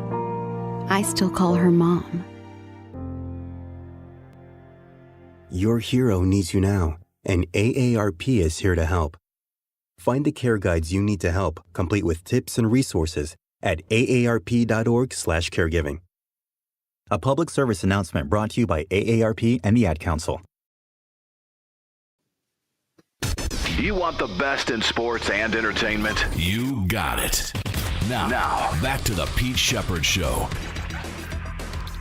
Back here on the Coastal Sports Network, I am Pete Shepherd. He is Angel Martinez. And you are here on the Coastal Sports Network and checking us out all across our awesome video platform and on the app as well. Before we get back to NFL and college football news, interesting post by Jeff Passan, the ESPN covers Major League Baseball. Says, shaping up to be the weirdest baseball season in a decade. With 6 weeks left, here are the dozen best records in MLB. And Angel, yeah, why not? If you can punch this up. It should be under the first, because I just retweeted it. So it's right under the show being played on my Twitter account. So people can follow along at home. With 6 weeks left, there are the dozen best records in MLB. The Phillies at 73 and 51. The Dodgers right behind at 73 and 52. The Orioles and the Yankees also 73 and 52. The Guardians and Brewers 72 and 52. Twins are 70 and 54. The Padres 70 and 55. The Royals, there you have it. D-backs, Astros, and Braves. The best run differentials. You can see that as well. Is that the same list, Angel? Yep, same one. Okay, because I can't see it on mine. The best run differential, the Yankees are plus 116. Kansas City is second at plus 109. And the Brewers, Phillies, and so on, all the way down the Braves, plus 50. It says it's going to shape up to be the weirdest baseball season in the decade. The best team in MLB is on pace for 95 wins. The last year without a 100-win team was 2014. Similarly, the last time the top run differential in baseball was less than plus 231 was also 2014. It's barely half that at the moment. And then he says, all of which to say, a year after a 90-win wildcard team faced an 86-win wildcard team in the World Series, the 2024 championships looks as up for grabs as it's been for a long time. Yeah. All right. It's that way. Now, let's not forget, the 87 Twins were like 82 and 80. Or whatever it was, they went on to win over the St. Louis Cardinals in 7. And that was Ken Herbeck teams, Frankie V, and so on and so forth. Spalding says, Angel and Pete, good morning. Good morning. Spalding, get your foot off the boat. The boss says the playoff system is backwards. You can't have a 162-game season and expanded playoffs. There's zero advantage to finishing first or second in your league. You think it's an advantage to have your lineup sit 4 days and go face one of the hottest teams in baseball. No, there's some truth to that. But you do get an advantage by playing at home. If you're the last wild card team in, you're going to be playing at home. I mean, you're going to be playing on the road. Right. The whole time. But it's an interesting take, nevertheless. There's no perfect system. The system they have now keeps a lot of teams interested. You're in it, including my Red Sox, even though they're fading fast here at 4.5. And I think they're going to a great shot to lose tonight. But every time I think they're going to really, really, I mean, you think that the two horrible losses that they've had the last couple of weeks, last week, getting back to the Astros. I mean, Astros just did them in, just awful. All right. What else are they going to play? Let's see. All right. Now let's go back to a total sports prep, Angel. If we could get some NFL sound in. Again, Christopher Price will join me at the bottom of next hour at 9:30 to talk all things NFL and Patriots camp as well. So we went into the break talking about Lamar Jackson and Julian Edelman's take, saying he's got to bring it during the playoffs. He's been, on the back of a milk carton and missing. But Lamar Jackson yesterday says they keep bringing up Derrick Henry during each media outing. This is from the Ravens webpage. If you guys looking forward to seeing Derrick instead of me, because y'all ask me about him every time I'm up here. But I'm definitely pumped up too, man. Just to see this guy do what he's been doing, since forever. I'm just ready to. I'm just glad he's on our side this time, like I always tell y'all, and we're not going against him. But I'm ready. I'm hyped. All right. Next cut down is Coach John Harbaugh and his approach to joint practices. The mindset of the two teams is the most important thing.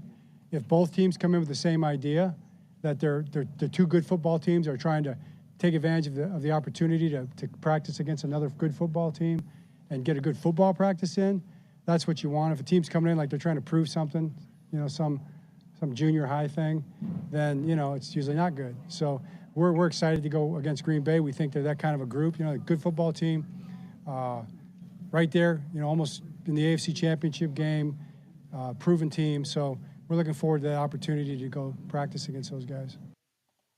All right, then a couple of cuts down after that is John Harbaugh talking about Mark Andrews? No, John Harbaugh. No, skipping that one. Down to John Harbaugh again. Says preseason games don't define teams, practices do. Well, we want to start the season off well. I mean, we want to put our best foot forward right out of the gates as much as we can. It's hard to do. There's no guarantee you're going to do that. And there's a lot of question marks to that every year. We have done well over the years doing that because I think we practice well. It comes down to practice. I mean, practice is what makes it. Preseason games don't make or break you that way. It's the practices that make you, because that's what you stack. There's advantages to practicing. You see teams do it, like the Chiefs, for instance. They've always done it, all the way back to Andy in '99. They've always done it. And then we'd done it for a while, and we haven't done it the last few years. So I think you can do it either way, and that's the way we're doing it this year.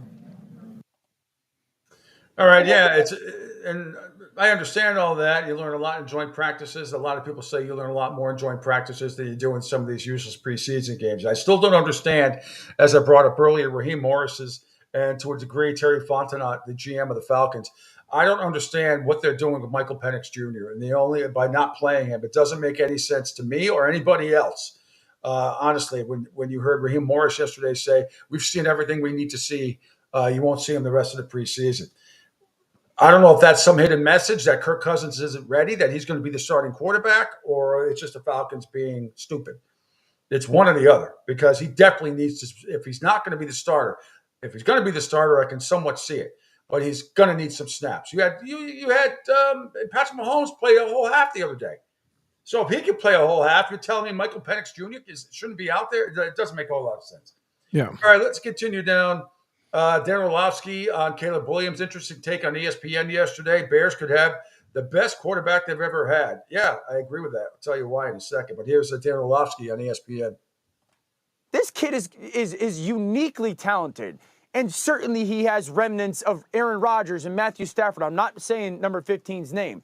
So, like, absolutely be unbelievably excited. Here's what this is going to come down to, guys. And I want to say this properly. When he was at USC, he always had to be the star. He always had to be the superstar on the field. And he often was.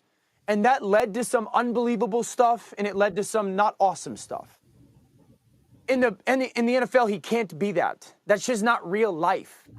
How willing and ready is Caleb to be like, oh, no, I got a good defense. I got a good defense that was the #1 scoring defense the last 8 games of the year. So I don't have to chase big, unbelievable, jaw-dropping plays. I could just go be me more often. And if he does that, then the Bears will have the best quarterback they've ever had. Yeah, at least in Sid Luckman, with all due respect to, Jim McMahon and company and Rex Grossman and others. Really, I mean, the potential is absolutely there. There's also a potential of tremendous amount of pressure. All right, a couple cuts down, Angel. Let's go to Bill Belichick and what he thinks of Bo Nix. Now, the Broncos should handle the starting quarterback job. This is from the Pat McAfee show as well. Just the audio. How do you feel about what you've seen so far, Bill, from Bo Nix and Sean Payton working together? And at what point do you think that they kind of do go, full force ahead? Bo Nix is our quarterback, and we're going with him for the entire year in Denver. Well, I think you go with him when you feel like he's ready to go. What you don't want to do is you don't want to put a rookie quarterback in there. Like, let's, for example, here. What I don't think you want to do is put Bo in there, and then after 3 or 4 games, find out you need to take him out and put Stid back in there and go that way. I don't think that would work. I think that just creates a lot of confusion, and I really don't think that's what you want to do. If you're sure Bo Nix is the guy, then you go with him, but you don't turn back. You stay with him all the way through. If you go the other way and start with Stid, who's actually played, I think, pretty well in the preseason. He showed some toughness scoring last week and had an interception when the ball got batted at the line of scrimmage. So, I mean, overall, I thought he's done a decent job. If you feel like he gives your team a better chance to win and you want to give, the younger player a little more chance and you don't think he's quite ready yet, then when you make that move, you're going to make it, whether it's to start the season, week 3, week 6, week 8 at the bye week, whatever it is. Once you make that move, then, I think you're committed to it all the way. You don't want to change it at that point. So, I'd say once Sean's sure that Bo is, ready to go and, he knows that this is the direction and he's ready and he just needs some reps out there and it'll continue to get better, then, I think he'll make that move. Look, he's played well in preseason, but it's preseason. The coverages are simple, but he's delivered the ball well. He's got it out on time. He sees the field well. He's done a good job of taking care of the ball. He's done a good job of extending some plays and making good decisions with the ball in his hands under some pressure. So, but again, it's against very vanilla defenses. I think how it goes in practice against both the Denver defense and their joint practices, that's part of it too. We just haven't seen those. But he's obviously done a good job. I mean, he's gone in there and played, very well in a couple of preseason games. So that doesn't surprise me. He's played a lot of good football in his career. I believe in Bo Nix. Sure.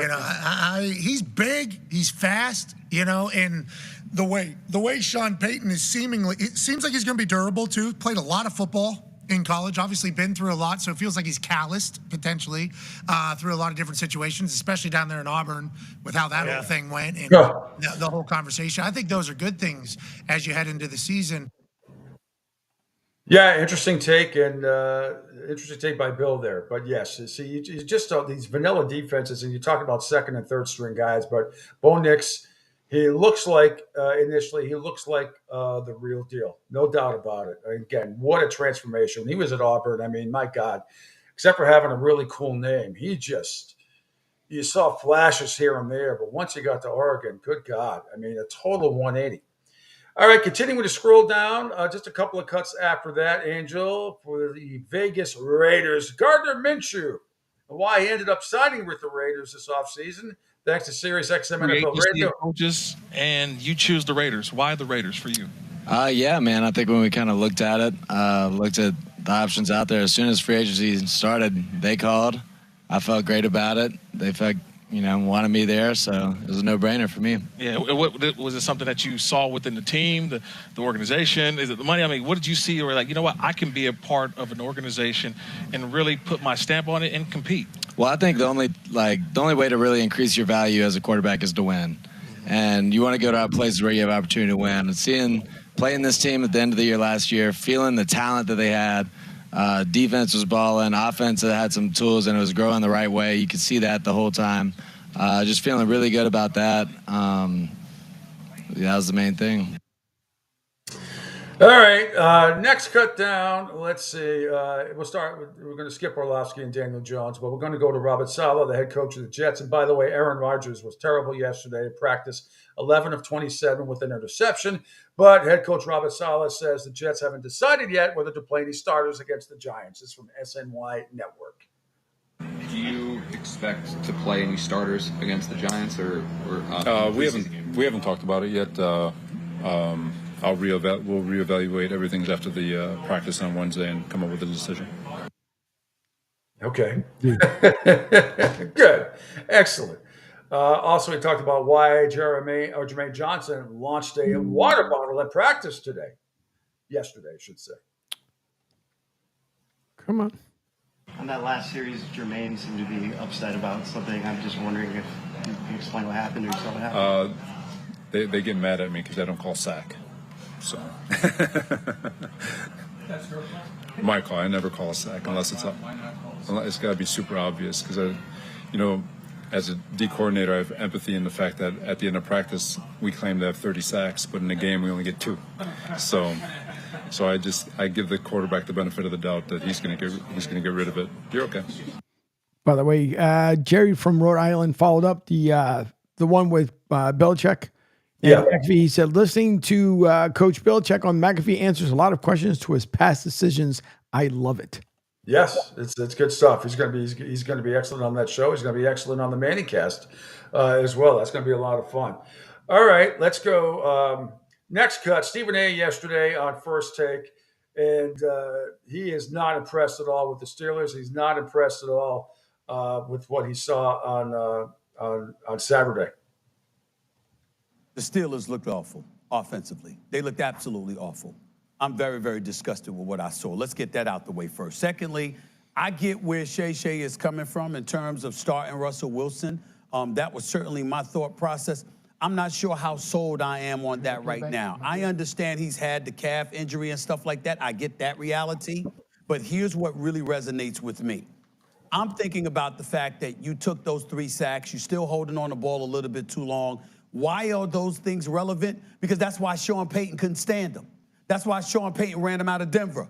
That's why Denver didn't hesitate to push him out of the Mile High City, even though they owe him $37.8 million, and they're paying it. Steelers only paying him $1.2 million, okay? And I'm looking at it from that standpoint, and I'm like, wait a minute here. You've got Najee Harris in the backfield. You got that brother Jalen Warren. Let's not forget him. You still got Pickens, okay? You've got Freiermuth at your tight end spot. You've got some weapons.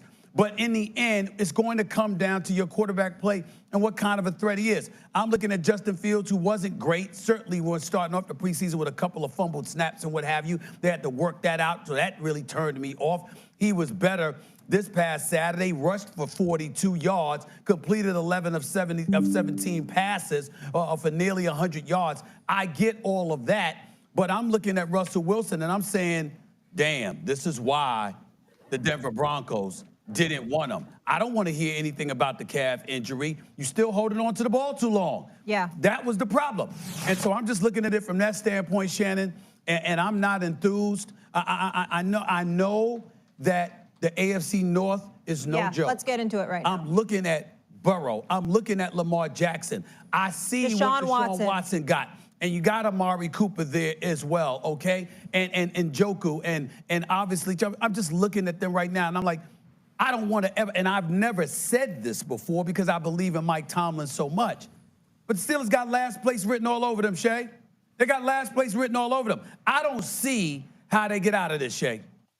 Yeah, he might be right. I mean, it's a tough division, and They could go 9-8 and finish in last place, but I'm still not. I need to see more from Deshaun Watson in Cleveland first, let's just say. But I do think there's going to be an issue with the Pittsburgh Steelers with Russell Wilson. Justin Fields, and I've said this from the beginning, Justin Fields is going to play more games than Russell Wilson is. I really believe that. But I saw both of them didn't look particularly good the other day. I watched some of that game as well. And Stephen A., I hate to agree with him, but he's absolutely right.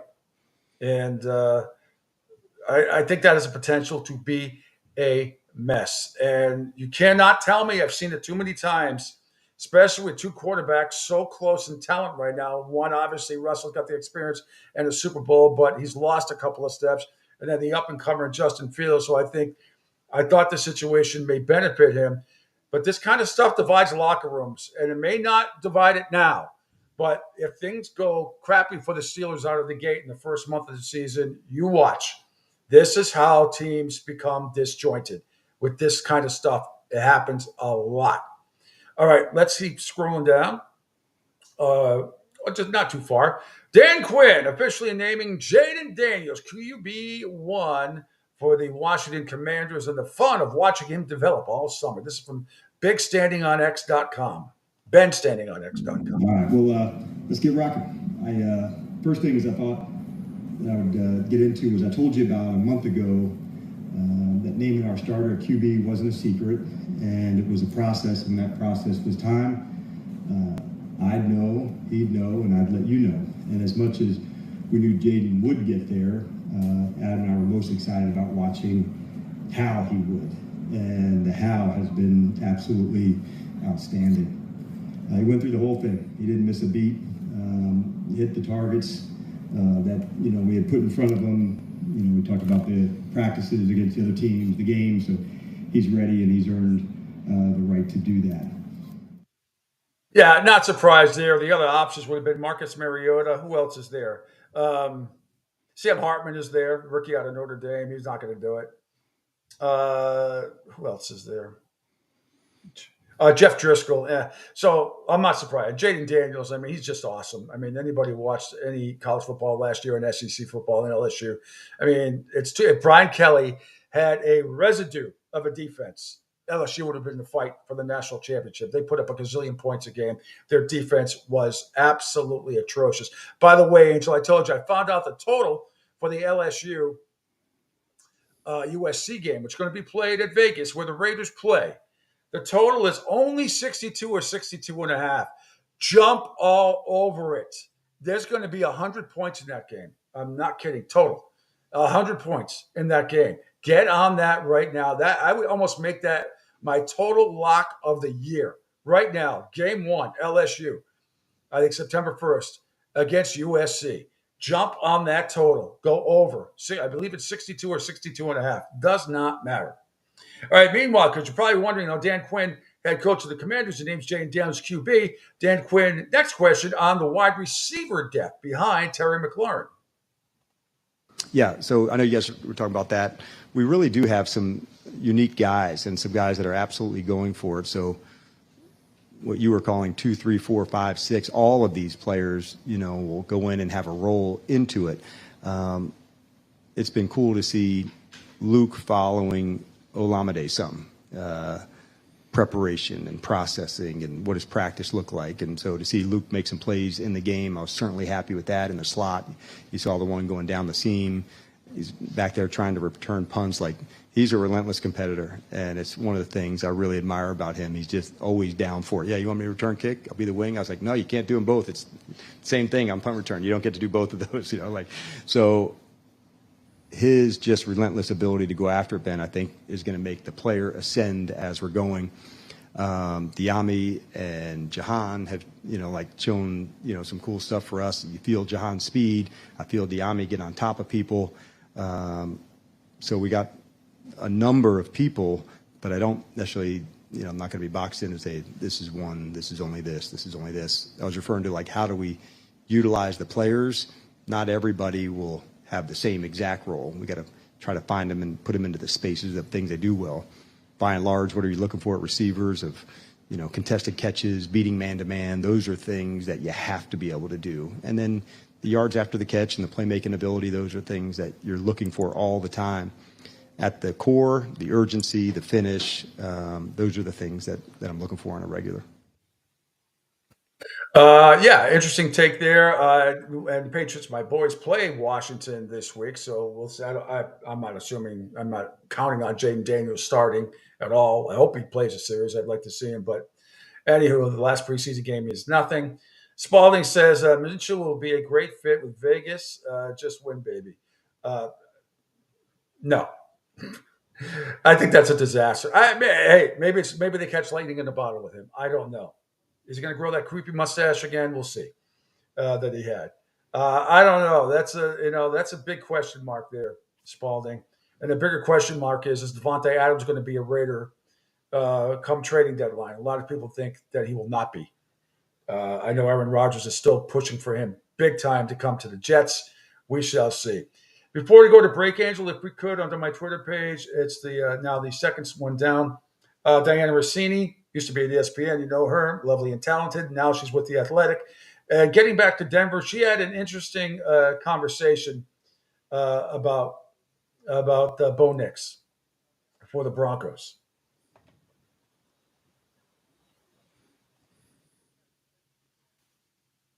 It just seemed around the draft, nobody had their eye on Bo the way you did. Well, I know this. There were a few other teams that saw it the same way. We stopped the tape, and I said, George, I'm just going to say this. We're not the only ones seeing it this way. You try to simulate what you think's going to happen. We felt the Giants were going to be an at-large team, not necessarily for Bo, but for quarterback. Are they taking one or not? And then they didn't. The Jets are still on the clock. And I said to George, call the Jets. Just call them. We don't want to move up unnecessarily a pick or two. But you don't want another team to jump. I don't want them anyone, doing a deal because with you someone else. don't want anything happening like Kansas the City. Mahomes. Yeah, you can't have Anybody that. can come. Then it was like, well, call the Raiders. And tell them we might want to move back to see if. And so there was this. They didn't want to move up, and then there's that minute you wait, and then we'll stay put, and the Jets make their pick, and then here we are. It just seemed around the draft. All right, yeah. So it's pretty good stuff there by Sean Payton, and we shall see what happens there. Angela, if we could send Christopher Price a link, he says for some reason he didn't get it. If we could do that, but now we're going to take a quick break. When we come back, some NBA news, interesting stuff about who may buy the Celtics. Really interesting take, and it's getting a lot more plug. Getting a lot more press coverage and viral after a couple of stories that came out yesterday. We'll tell you about that. Some more NFL and college football news to tell you about, and a whole lot more. Christopher Price from the Boston Globe joined me at the bottom of next hour at 9:30. And it's just the Pete Shepard Show continues right here on the Coastal Sports Network. Hi, folks. This is Gerard Moynihan of Moynihan Lumber, and I would like you to know that our company has been selling Anderson windows for over 60 years. See the complete line of Anderson windows at any of our 3 locations in North Reading, Beverly, or in Plastown, New Hampshire, or at MoynihanLumber.com. What's up, Southwest Florida? Jim and the Beef Guy here. Fort Myers, we answered your call. We're pumped to announce the opening of our second location. It's on 41 just north of the Edison Mall. And guys, nothing's changed here. The beef, the sausage, the breaded steak, our Maxwell Polish. Now serving you in 2 locations, Fort Myers and Bonita Springs. And don't forget, if you're having a party, check out our catering menu. Hey guys, when you're at the counter, don't call it Gardenia. It's pronounced Chardonnay. Ion Tampa Bay is the latest news, weather, and traffic for Pinellas, Pasco, Ellsboro, Hernando, and surrounding communities. Stay connected on X, Facebook, and their website, iontp.com. Ion Tampa Bay keeps you informed on breaking news as it happens. Southwest Florida's newest game in town. Sports Radio 102.9, the game powered by Ion Tampa Bay. We'll be right back. Okay, men, this is your time. Maybe you didn't choose this, but you're here now. You're gonna go out there and be an all-star caregiver. It's up to you. So what are you gonna do? You're gonna go grocery shopping, cook, clean, be there emotionally and physically. You gotta dig deeper.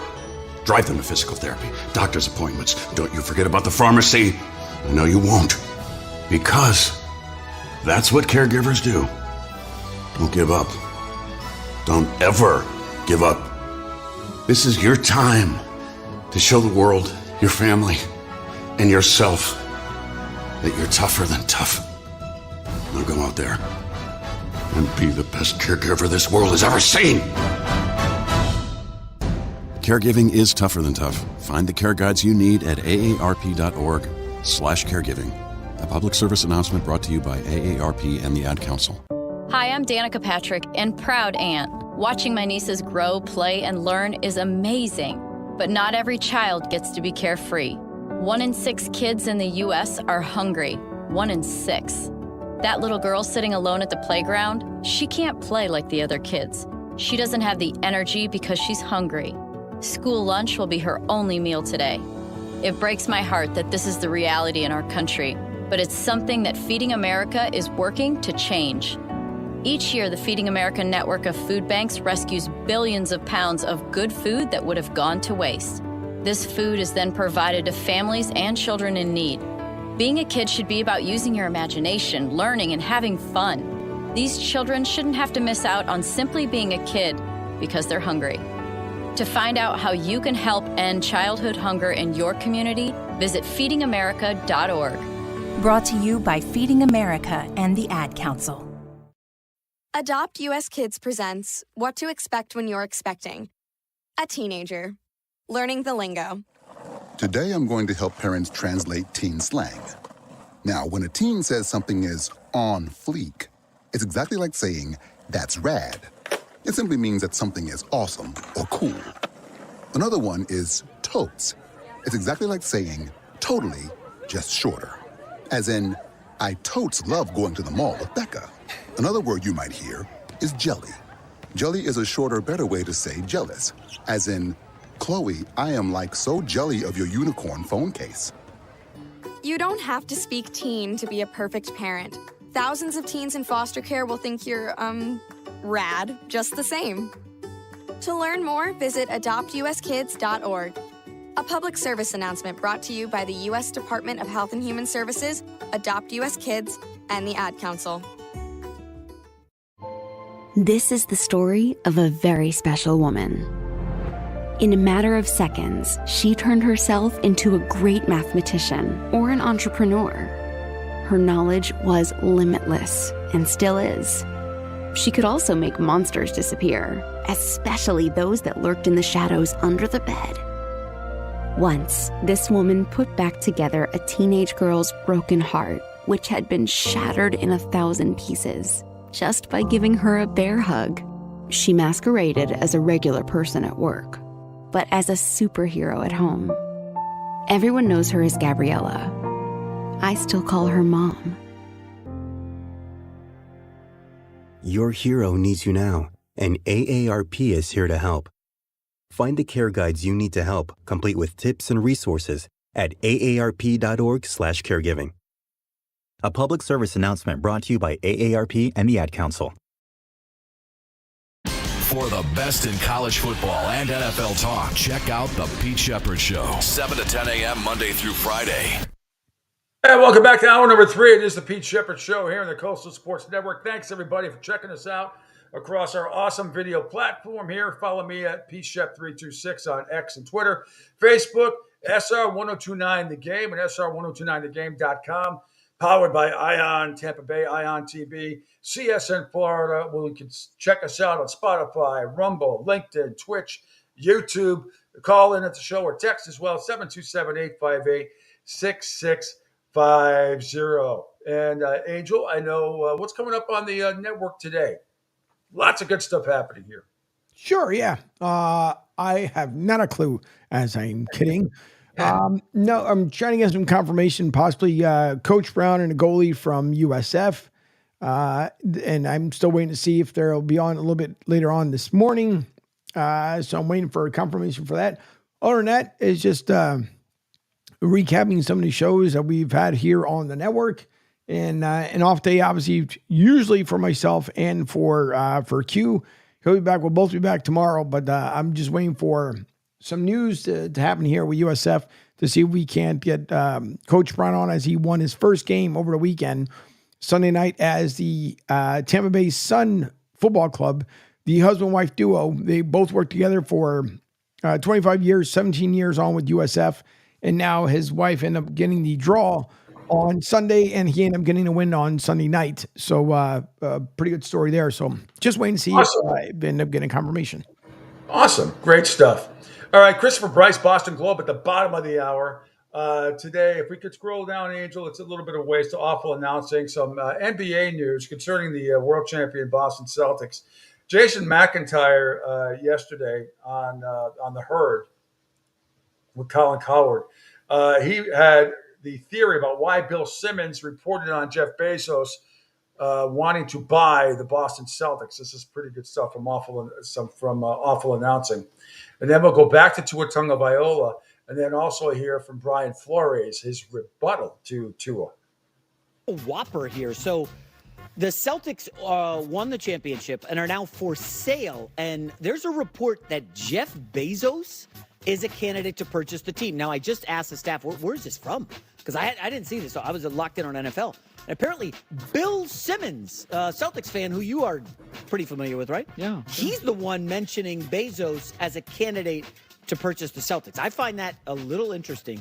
Well, I mean, he's already dipped. Amazon now is more than dipped their toe in sports. They have an NBA package, they have an NFL package. So I don't think it's strange at all. Bezos is a sports fan.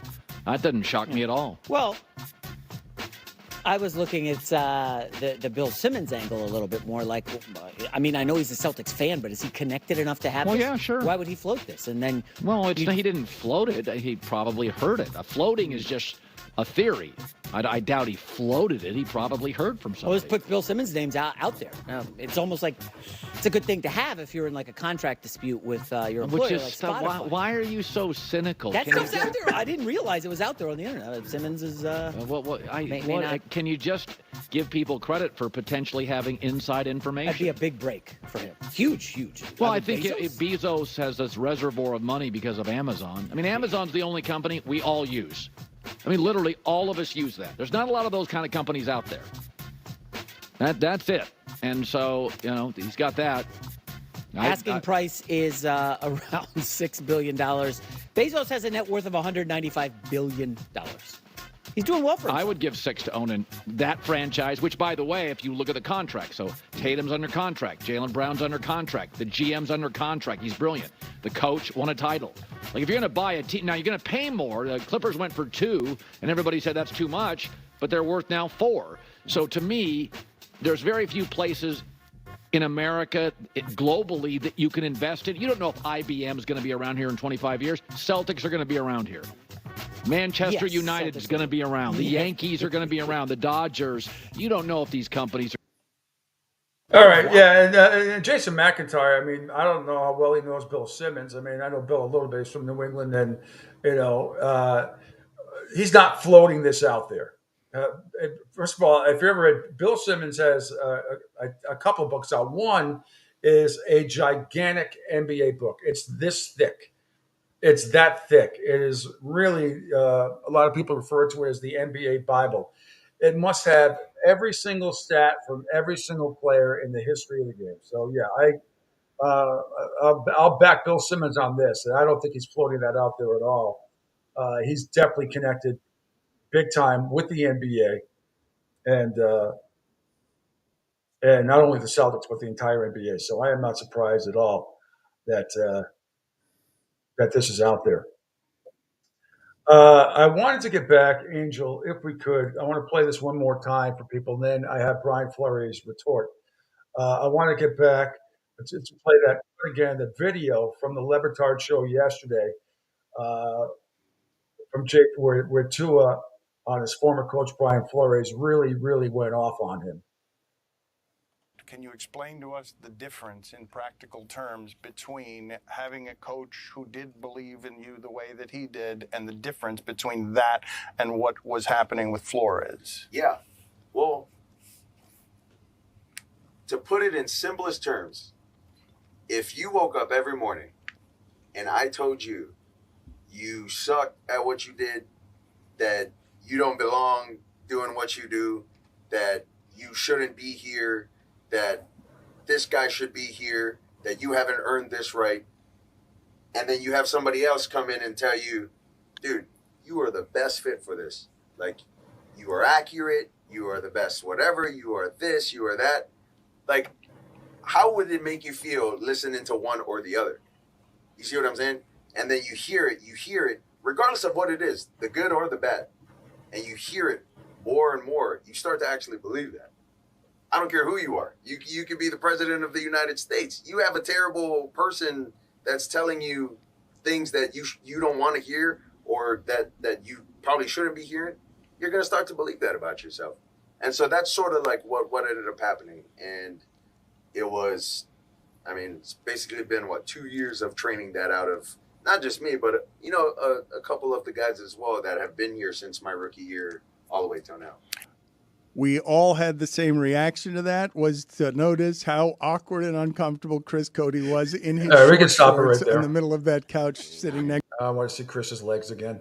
Once was enough. But yeah, an interesting take by Tua Tagovailoa. Is he being too sensitive? Is the truth somewhere in the middle? Maybe we'll never know. But what we do know, what I do have now, if we go back to Total Sports Prep under NFL, we have from the I Am Athlete podcast, former head coach Brian Flores of the Miami Dolphins retorts at Tua's comments that he is a terrible person. Oh, hang on. This is an interesting topic because it wasn't strained. We had a good relationship. It was a player-coach relationship. And I think in a relationship like that, the coach challenges the player. And oftentimes the player challenges the coach. And I think there was a great deal of respect between the two of us. So you hear these crazy this narrative that's out there. But this is a young man who works, who developed and got better over 2 years. And I think he's got a bright future, and I wish him all the best. So the world can think what it wants to think. I think ask Tua. I'm here to say what I got to say, and you can ask him. So I think he'd say the same thing. Yeah, again, I find in these situations, in my experience, that the truth is somewhere in the middle. I mean, Tua acted like it sounded like Brian Flores was just all over his case all the time and didn't want to be a man, and he was disrespected, all that stuff. And maybe he was a bit over the top. Maybe he was sort of a bit over the top because he saw potential in Tua, and Tua was maybe, just gliding along. And, he's definitely has the talent, but maybe Brian Flores is trying to make him dig deeper inside for something else. I don't know. Or maybe Brian Flores is just a total a-hole about it. And, some people can be, dickheads as a head coach. But for whatever reason, Mike McDaniel got to Tua, and he's been a better player. Of course, it helps when you have Waddle and, when you have the receiving core that he has over there. That helps. But he has to take the next step. But I think the truth is somewhere in the middle. I don't think Brian Flores was so nasty as a head coach. I didn't hear a lot of other players talk about it being that nasty. I don't remember him. If I did, I don't remember. I just, you would think a whole lot of other players would have come out and said, yeah, Tua's got a point. It wasn't like this. And some players today are just a little oversensitive. They're not as tough as they used to be. I hate to say, I'm sorry. That's just the case. Mentally, even in the NFL, some of these guys just don't. You can't be overly critical or critical at all because instead of wanting to be coached, they take it too personally. Again, I can't speak for what happened at practice all the time, but all I know is I find it in my life and these experiences in sports, the truth is usually someplace in the middle. The Miami Hurricanes, by the way, announced a broad-based multi-year partnership, making Mr. Meat Master an official sponsor of the University of Miami Athletics. Who? Brett McMurphy says no word if Mrs. Meat Master is on board as well. Mr. Meat Master. Can we look that up and see Mr. Meat Master has come on board as an official sponsor of the University of Miami Athletics. Sounds like a big deal. Mr. Meat. I'm trying to think. Mr. Meat in Miami. Yeah, well, it says become undeniably pure beef. So free shipping on orders $99 and up. So it looks like you can just order beef, Black Angus, beef collection, Wagyu collection. So yeah, yep, I can see where Miami's on there, the Miami Dolphins, but and the Miami Sharks. But that's what it looks. It looks like here I'll put her on the screen for everybody to see. But it's that's what it just looks like. They have a so you can shop and get your beef. I got you. Yeah, I mean, I know those places exist. I used to do commercials for something like that in when I was at WEI in Boston. It was called a Meat House. Actually, it was great. Oh my God, I would get, instead of them paying myself and Glenn and a couple others, money. We did a few $1,000s in trade. So every Friday, Angel, I would show up at my house, right, and it would be a huge, gigantic, regular, a good sized cooler worth of meat, and I mean all different kinds. They would give us it could be rump roast, it could be chicken, filet mignon, steak tips, anything you could possibly imagine. So much so, I had to get another refrigerator for my cellar at the time because there was so much. And between that and my good friends, the Lamberts and the Sorgis, we would have to, and they had lobster traps like you couldn't believe. So, I mean, you talk about spoiled. I cannot tell you, every single weekend when I was in the South Shore of Massachusetts, when I was doing these commercials and everything else, we had so many surf and turf nights. It was ridiculous. I would bring the meat. George and Lou would get the lobsters, and we would have, it was 20 of us, like every weekend or every other weekend. It's insane. That's all we did was eat lobster and high end meat. It was crazy. And people pay $100 a meal for what we were serving. Off the chart. Oh, I miss those days. Those were fun, but there was nothing like coming home on Fridays, get home, and there's a big cooler of meat, all different types. Absolutely fantastic. That is good. You can't complain when you get a sponsor like that. That's absolutely terrific. Nope. Told you earlier about YouTube TV and about how it's going to be available on the Apple for a lot more money, almost $680. But YouTube and YouTube TV will now feature more customizable multi-view options for NFL games. So NFL Sunday Ticket getting a major upgrade heading into the second season of Google's 7-year, $14 billion package. And I just punched up the story. Let's see. Last year, only select combinations were available for Sunday Ticket users throughout the early and late Sunday game windows. DirecTV, which last had Sunday Ticket during the 2022 NFL season, offered a single multi-view option each week. Starting with week 1 next month, Sunday Ticket users will be able to select almost any combination they please of 2, 3, or 4 games or NFL Red Zone. The caveat is that the local game broadcasts, which are available to subscribers who have local channels through YouTube TV, will be limited to fewer accommodations. How limited? Well, we'll see. That remains to be seen. So that's pretty cool stuff. Anyway, the base price for Sunday Ticket increased by $30 this month, up to $379 for YouTube TV subscribers and $479 for the a la carte option via YouTube TV. So still much better than what we told you about earlier, where the story was out earlier today about the Sunday Ticket. Dov Kleiman reported, now available via the Apple App Stores for only $679.99. And if you want it bundled with the Red Zone, it's $739.99. And my retort to that was, why would you do that? I don't care what cable system you have. Even if you don't have YouTube TV, you can subscribe now and get the NFL Ticket for $376. Why would you pay, even with the extended package, $10 more? So like $386, you get NFL, you get Red Zone and the Sunday Ticket. Why in the hell would anybody go to the Apple app and pay $680 or $740 if you want the Sunday Ticket and Red Zone. That makes no sense to me at all. Yep. But there must be a reason why, and people will probably do it. Let me see. What else have not played as we get ready? Oh, okay. Here we go.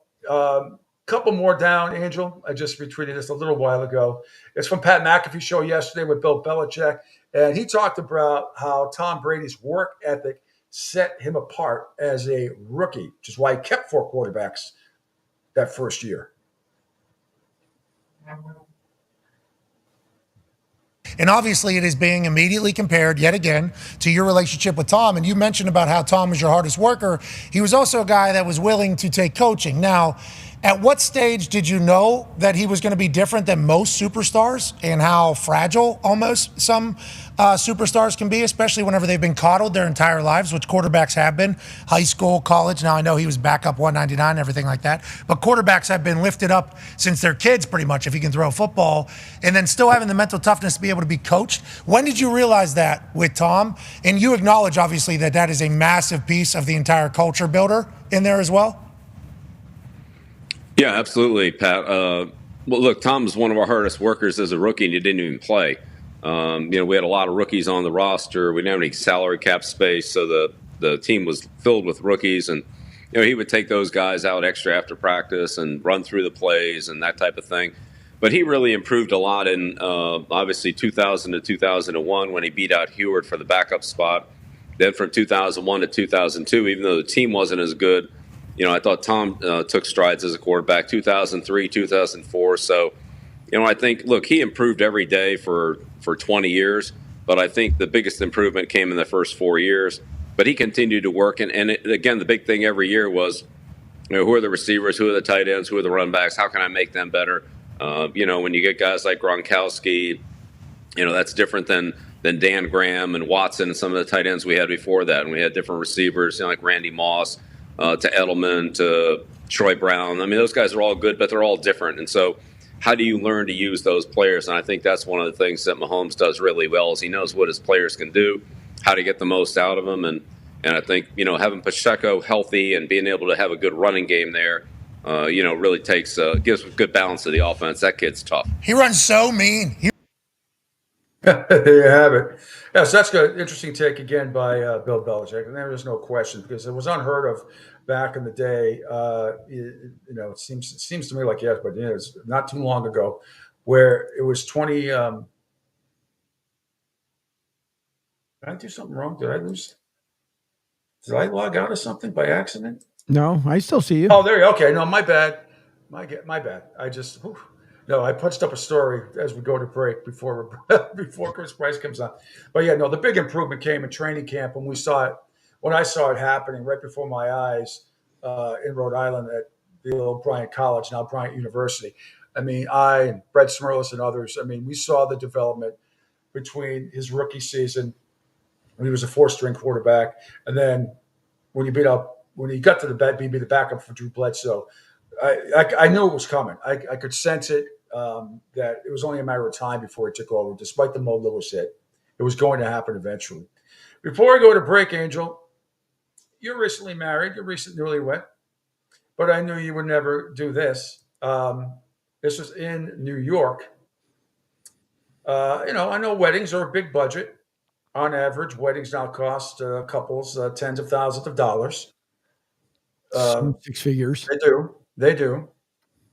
The biggest price tag is typically the venue, and that accounts for about 37% of the total cost. This according to the Not deputy editor Esther Lee.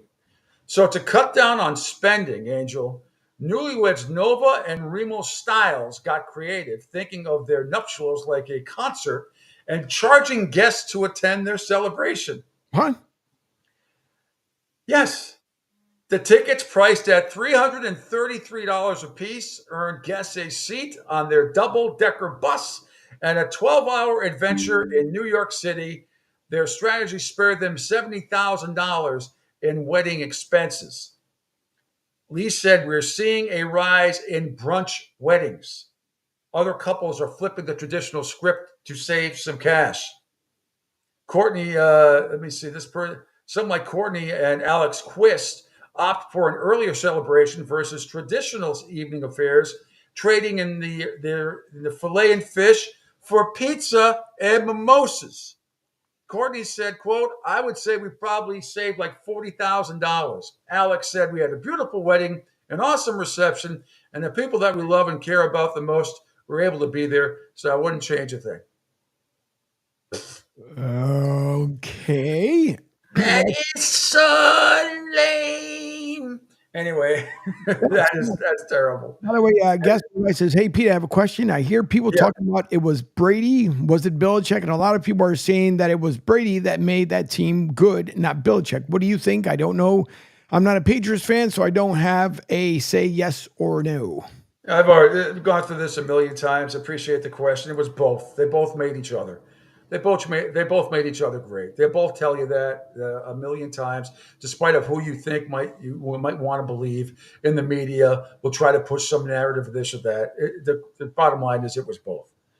No doubt about it. All right, quick break. Christopher Price, Boston Globe, coming up next here on the Pete Shepard Show, right here on the Coastal Sports Network. Hi, folks. This is Gerard Moynihan of Moynihan Lumber, and I would like you to know that our company has been selling Anderson windows for over 60 years. See the complete line of Anderson windows at any of our 3 locations in North Reading, Beverly, or in Plastown, New Hampshire, or at MoynihanLumber.com. What's up, Southwest Florida? Chicken and Beef Guy here. Fort Myers, we answered your call. We're pumped to announce the opening of our second location. It's on 41 just north of the Edison Mall. And guys, nothing's changed here. The beef, the sausage, the breaded steak from Maxwell Polish. Now serving you in 2 locations, Fort Myers and Bonita Springs. And don't forget, if you're having a party, check out our catering menu. Hey guys, when you're at the counter, don't call it gardenia. It's pronounced Chardonnay. Okay, men. This is your time.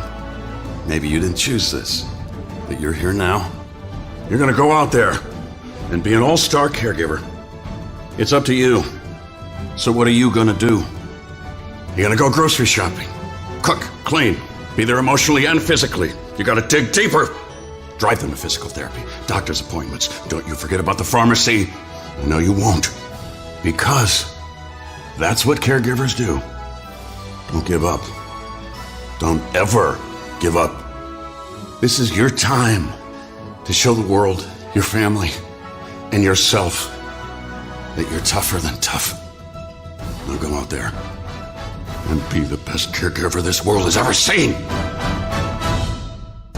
Caregiving is tougher than tough. Find the care guides you need at aarp.org/caregiving.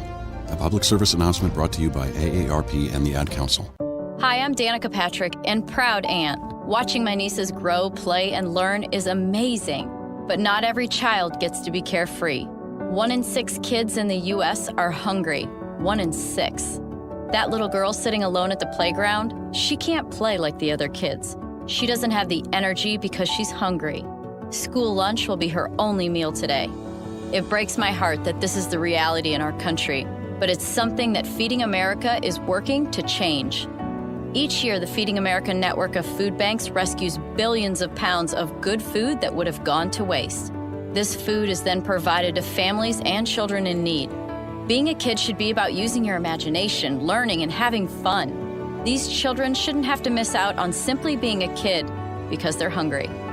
To find out how you can help end childhood hunger in your community, visit feedingamerica.org. Brought to you by Feeding America and the Ad Council. Adopt US Kids presents.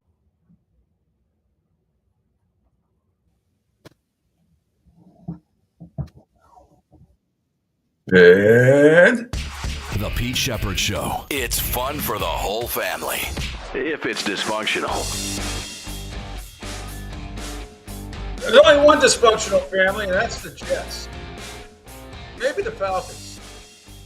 But I know someone who is not dysfunctional at all is one of my good friends, Christopher Price from the Boston Globe. What's this day off crap? What is that? It's different now without Bill here, right? You know, it used to be no days off. Now there's a day off here or there. Interesting stuff. I love him. I'm sure you've watched and seen the highlights of him on the Pat McAfee show. I think it's a great addition. It's going to be great Yeah. in the Manning cast too. But he had some really good insights. Just played a cut earlier of him yesterday talking about Brady and his work ethic and that you and I know about. The reason why they kept 4 quarterbacks, which was think about that, unheard of back in the day. And then Wild. It is. to see Yeah. his progression. But I was working. I wanted to know quickly before we get. Did you hear Brady on Stephen A. Smith's podcast talking about the development of quarterbacks and the way people like Caleb Williams, the expectations are absolutely ridiculous through the roof because there's no developmental time anymore. I thought it was really interesting stuff he had to say.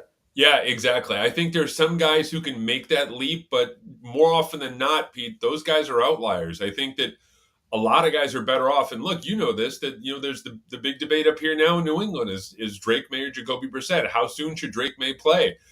And I think he's accelerated the process a little bit, but I have no problem with the idea of sitting him at least to start the season. But yeah, I think Tom's point was really well taken that there used to be a developmental plan in place for quarterbacks. It used to be 3, 4, 5 years of college, and then, inevitably it was a year on the bench, 2 years on the bench. Very rarely now do we see guys like Aaron Rodgers or Patrick Mahomes, if you remember correctly, where it's about easing the process.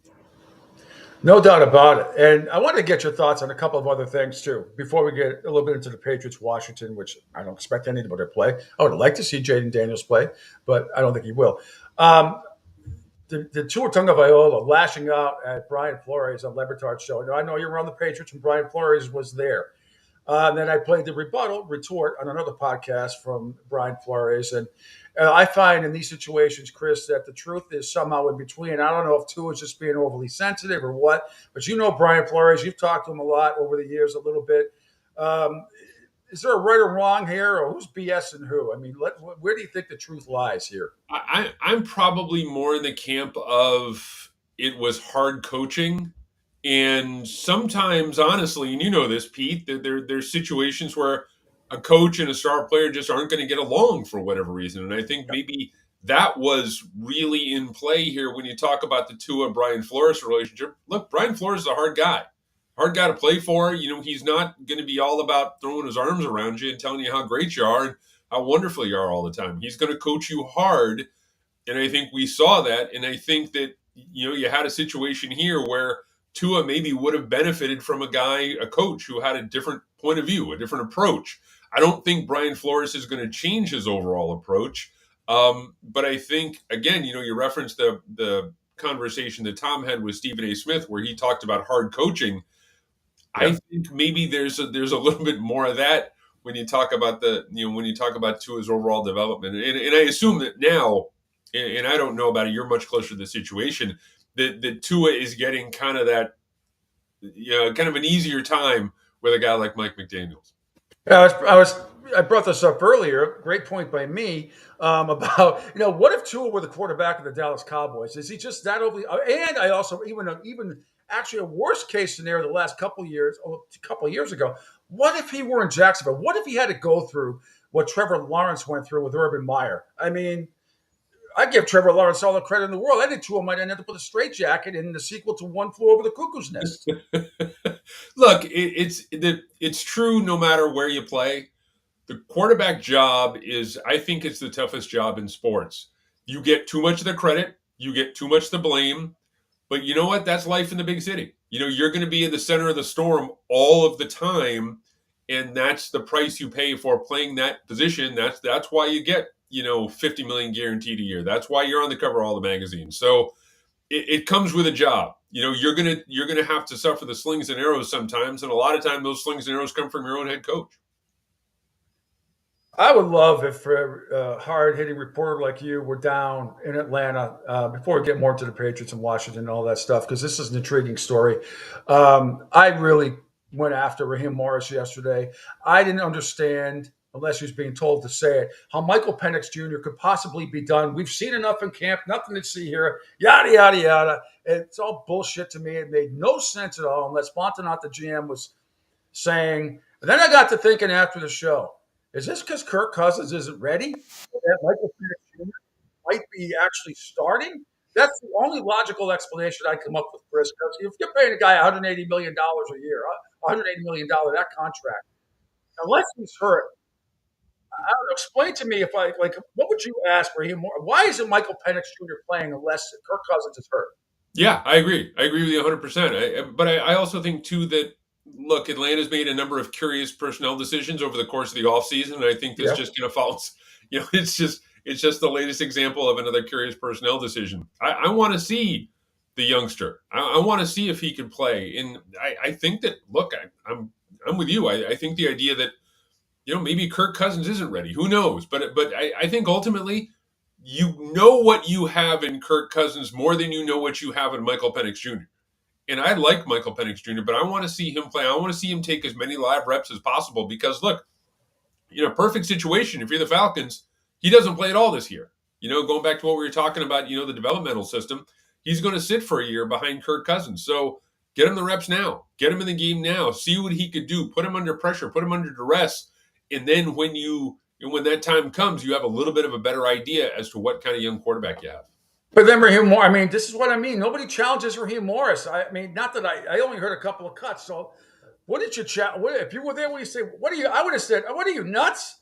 You're a coach. What do you mean? You got a rookie quarterback and you're not giving him the most snaps possible? That makes no sense. Patrick Mahomes played a whole half the other night. I would have thrown that back at him. Patrick Mahomes played a whole half. Okay, everybody remembers behind the back pass, but nothing else. But still, if he can play a whole half, and you're telling me Michael Penix Jr., who, by the way, I think is going to be the best of all of them, maybe Bo Nix too. But I would have really gone at him. I don't know how soft these Atlanta media people are, but they let him get away with that stuff. Yeah, it is. That's a little surprising. But it's just, again, I'll go back to the idea that Atlanta has made a number of very curious personnel decisions over the last 6 to 9 months, including their head coach. The very nature of just naming Raheem Morris the head coach.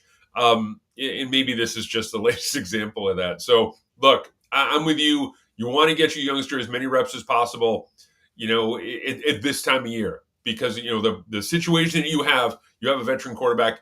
In the best possible scenario, you're not going to see Michael Penix Jr. in a real game until 2025. Let's see what he can do now in the preseason to get you ready for that moment. Yeah, it's a baffling story. And finally, before we get to New England, what's going on with them, another interesting story, and I think this is going to blow up in their face, and that is the Russell Wilson, Justin Fields situation. I've said from the get-go that I believe Justin Fields will start more games eventually than Russell Wilson. They both looked, Russell Wilson did not look good at all the other night in the preseason. But this is the type of thing, and you've experienced it before. I went through it, and I'm not talking about Bledsoe Brady, but there was a situation in Buffalo many years ago with Flutie. And this kind of situation, if the Steelers don't get it going out of the gate here, and in a very tough AFC North division, don't you think, Chris, this is the type of situation that can split a locker room, despite what players might be saying now? Yeah, I agree with you. I agree with you 100%. Look, I don't think Russell Wilson can play anymore. We saw him struggle last year in Denver. Yeah, the Patriots went out there and beat him. Yeah, look, it's the reality of life in the National Football League. I don't think he can play anymore, and I think Justin Fields offers you a little bit more, at least at this stage of his overall development. Now, I don't know if it's an injury, if something else is holding him back, if he doesn't necessarily agree with the offensive game plan, whatever the case may be, but your best chance at winning right now is with Justin Fields as opposed to Russell Wilson. No question. All right, let's get into this useless game coming up between the Patriots and the Washington Commanders. Any word on who's going to play, who's not going to play? Is it just going to be, let's just try to get through this without any injuries? Yeah, I think we're going to see a heavy dose of youngsters, kind of going back to what we were talking about with Michael Penix Jr. Please not Bailey Zappi again. Please no more. Well, I'll say this. There is value in playing Bailey Zappi, if only to try and showcase him for a possible trade. I'm not saying that you're going to get anything worthwhile, but if he goes out there and throws a touchdown or two, and that maybe draws the attention of a team like the Chargers that needs a backup quarterback, and you can get a 6th-rounder or a 7th-rounder for him as opposed to cutting him, maybe there's value there. But Gerard came out with us yesterday and said, look, everyone who's healthy is going to play. He said, I don't know what Washington's going to do, but everyone who's healthy on our side of the ball is going to play. I think there are some veterans who have kind of earned the day off, particularly on the defensive side of the ball. The big questions for New England going into this one, Can Drake May continue to ascend? Can they find an answer at either tackle position? And who's going to be the 5th and 6th wide receiver? Those are the offensive questions I have going into this game. And this game is really going to be one of the last opportunities for people in those positional battles to kind of distinguish themselves.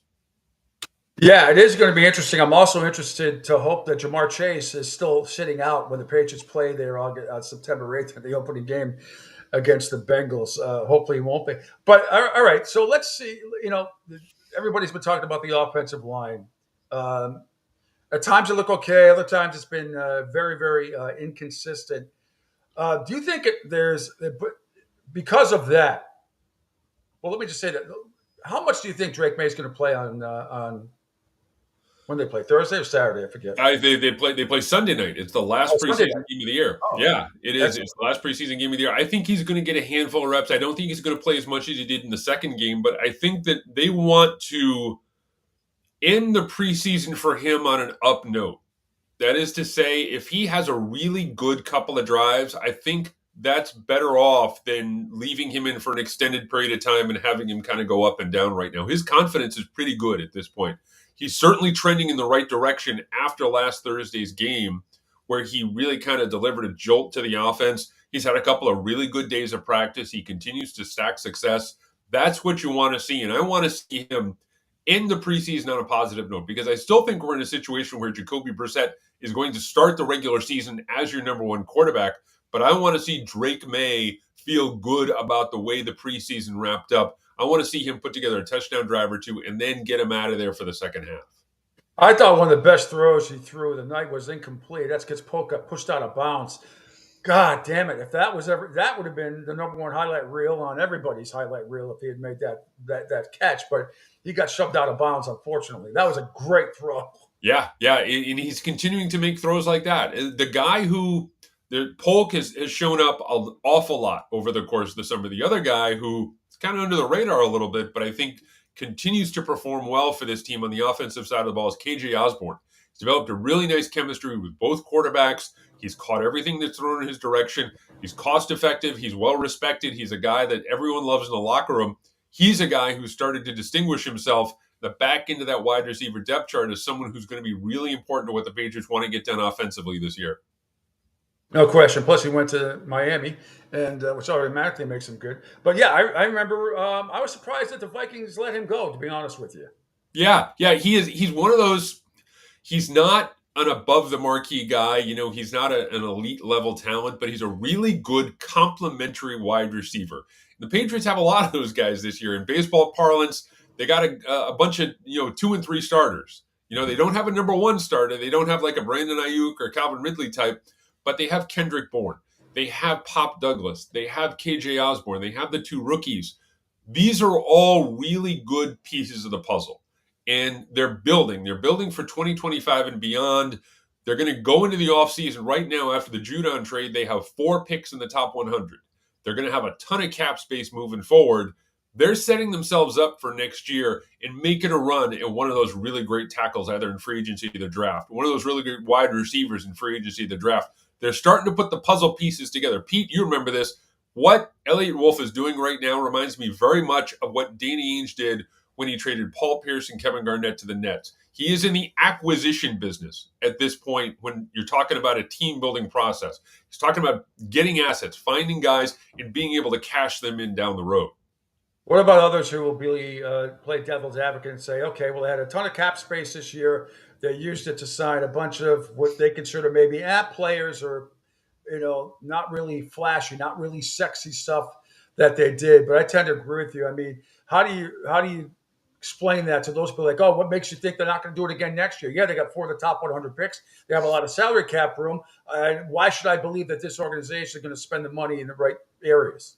The guys that they re-signed in this offseason, for the most part, are foundational elements on both sides of the ball. Guys you want to build your franchise around. Guys like Michael Onwenu, a steady, consistent guy along the offensive line at guard and sometimes tackle. Kyle Duggar, Jabril Peppers, Ramondre Stevenson.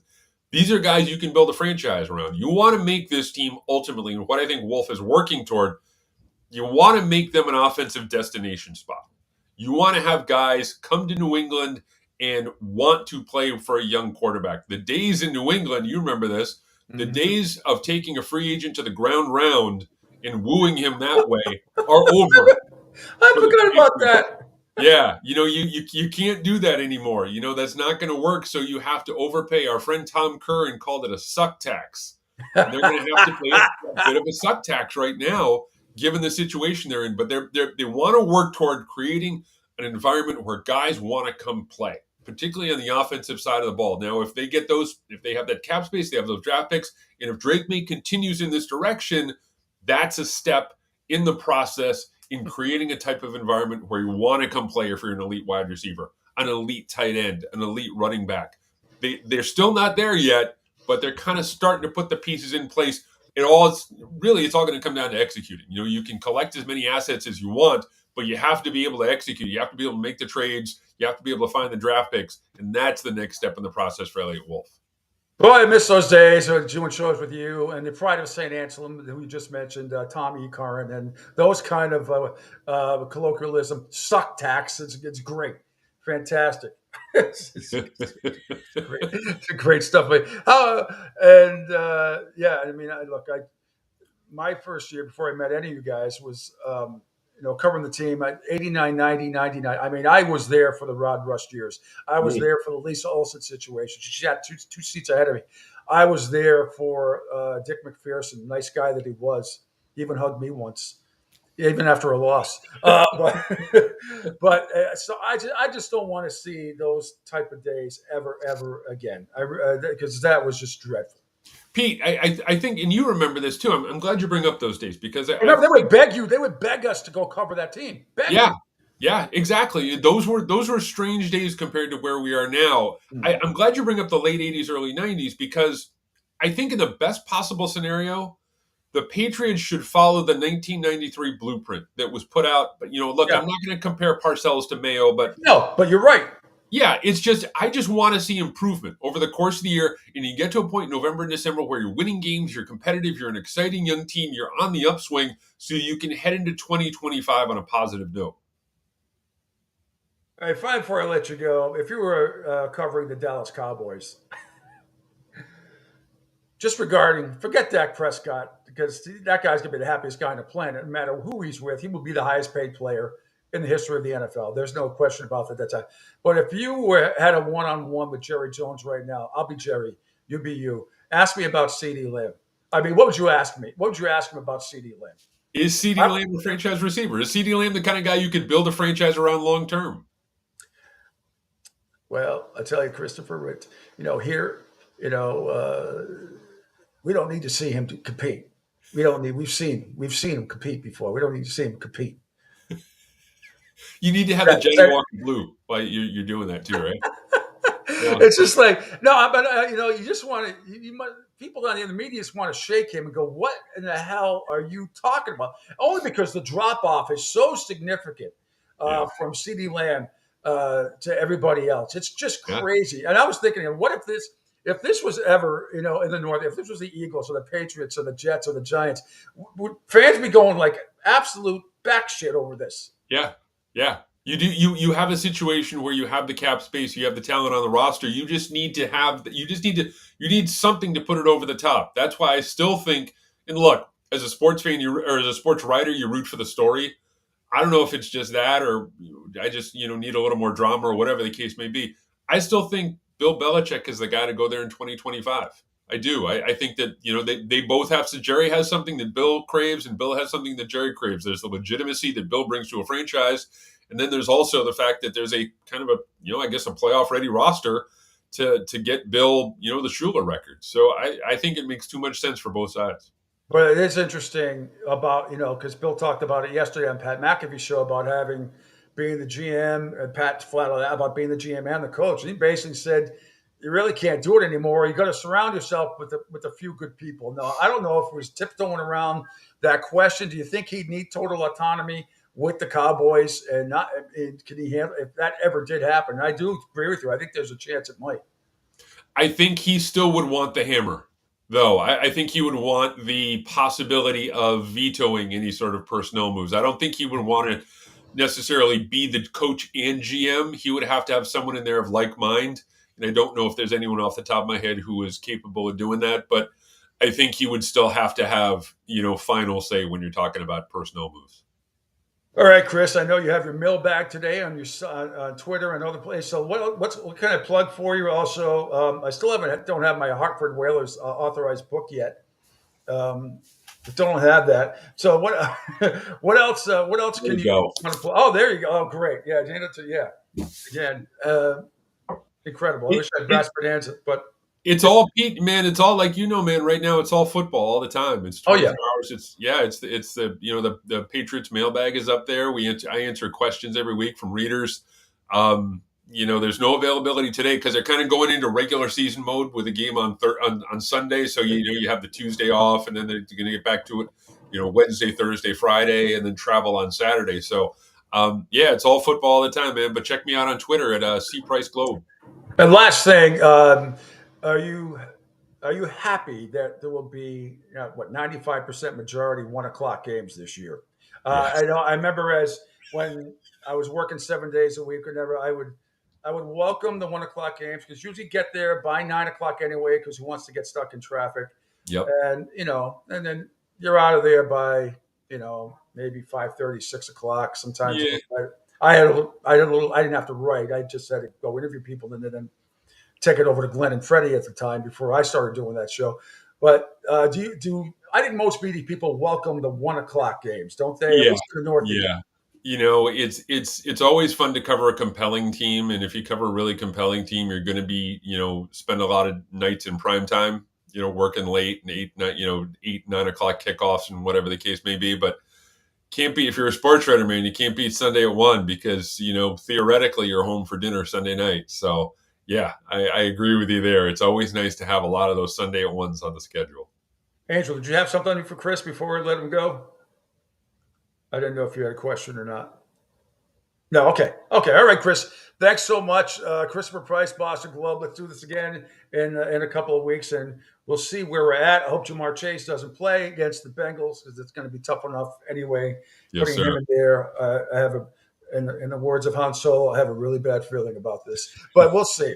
I'm just looking about progression. Chris, thanks so much. Always a treat, and best this season.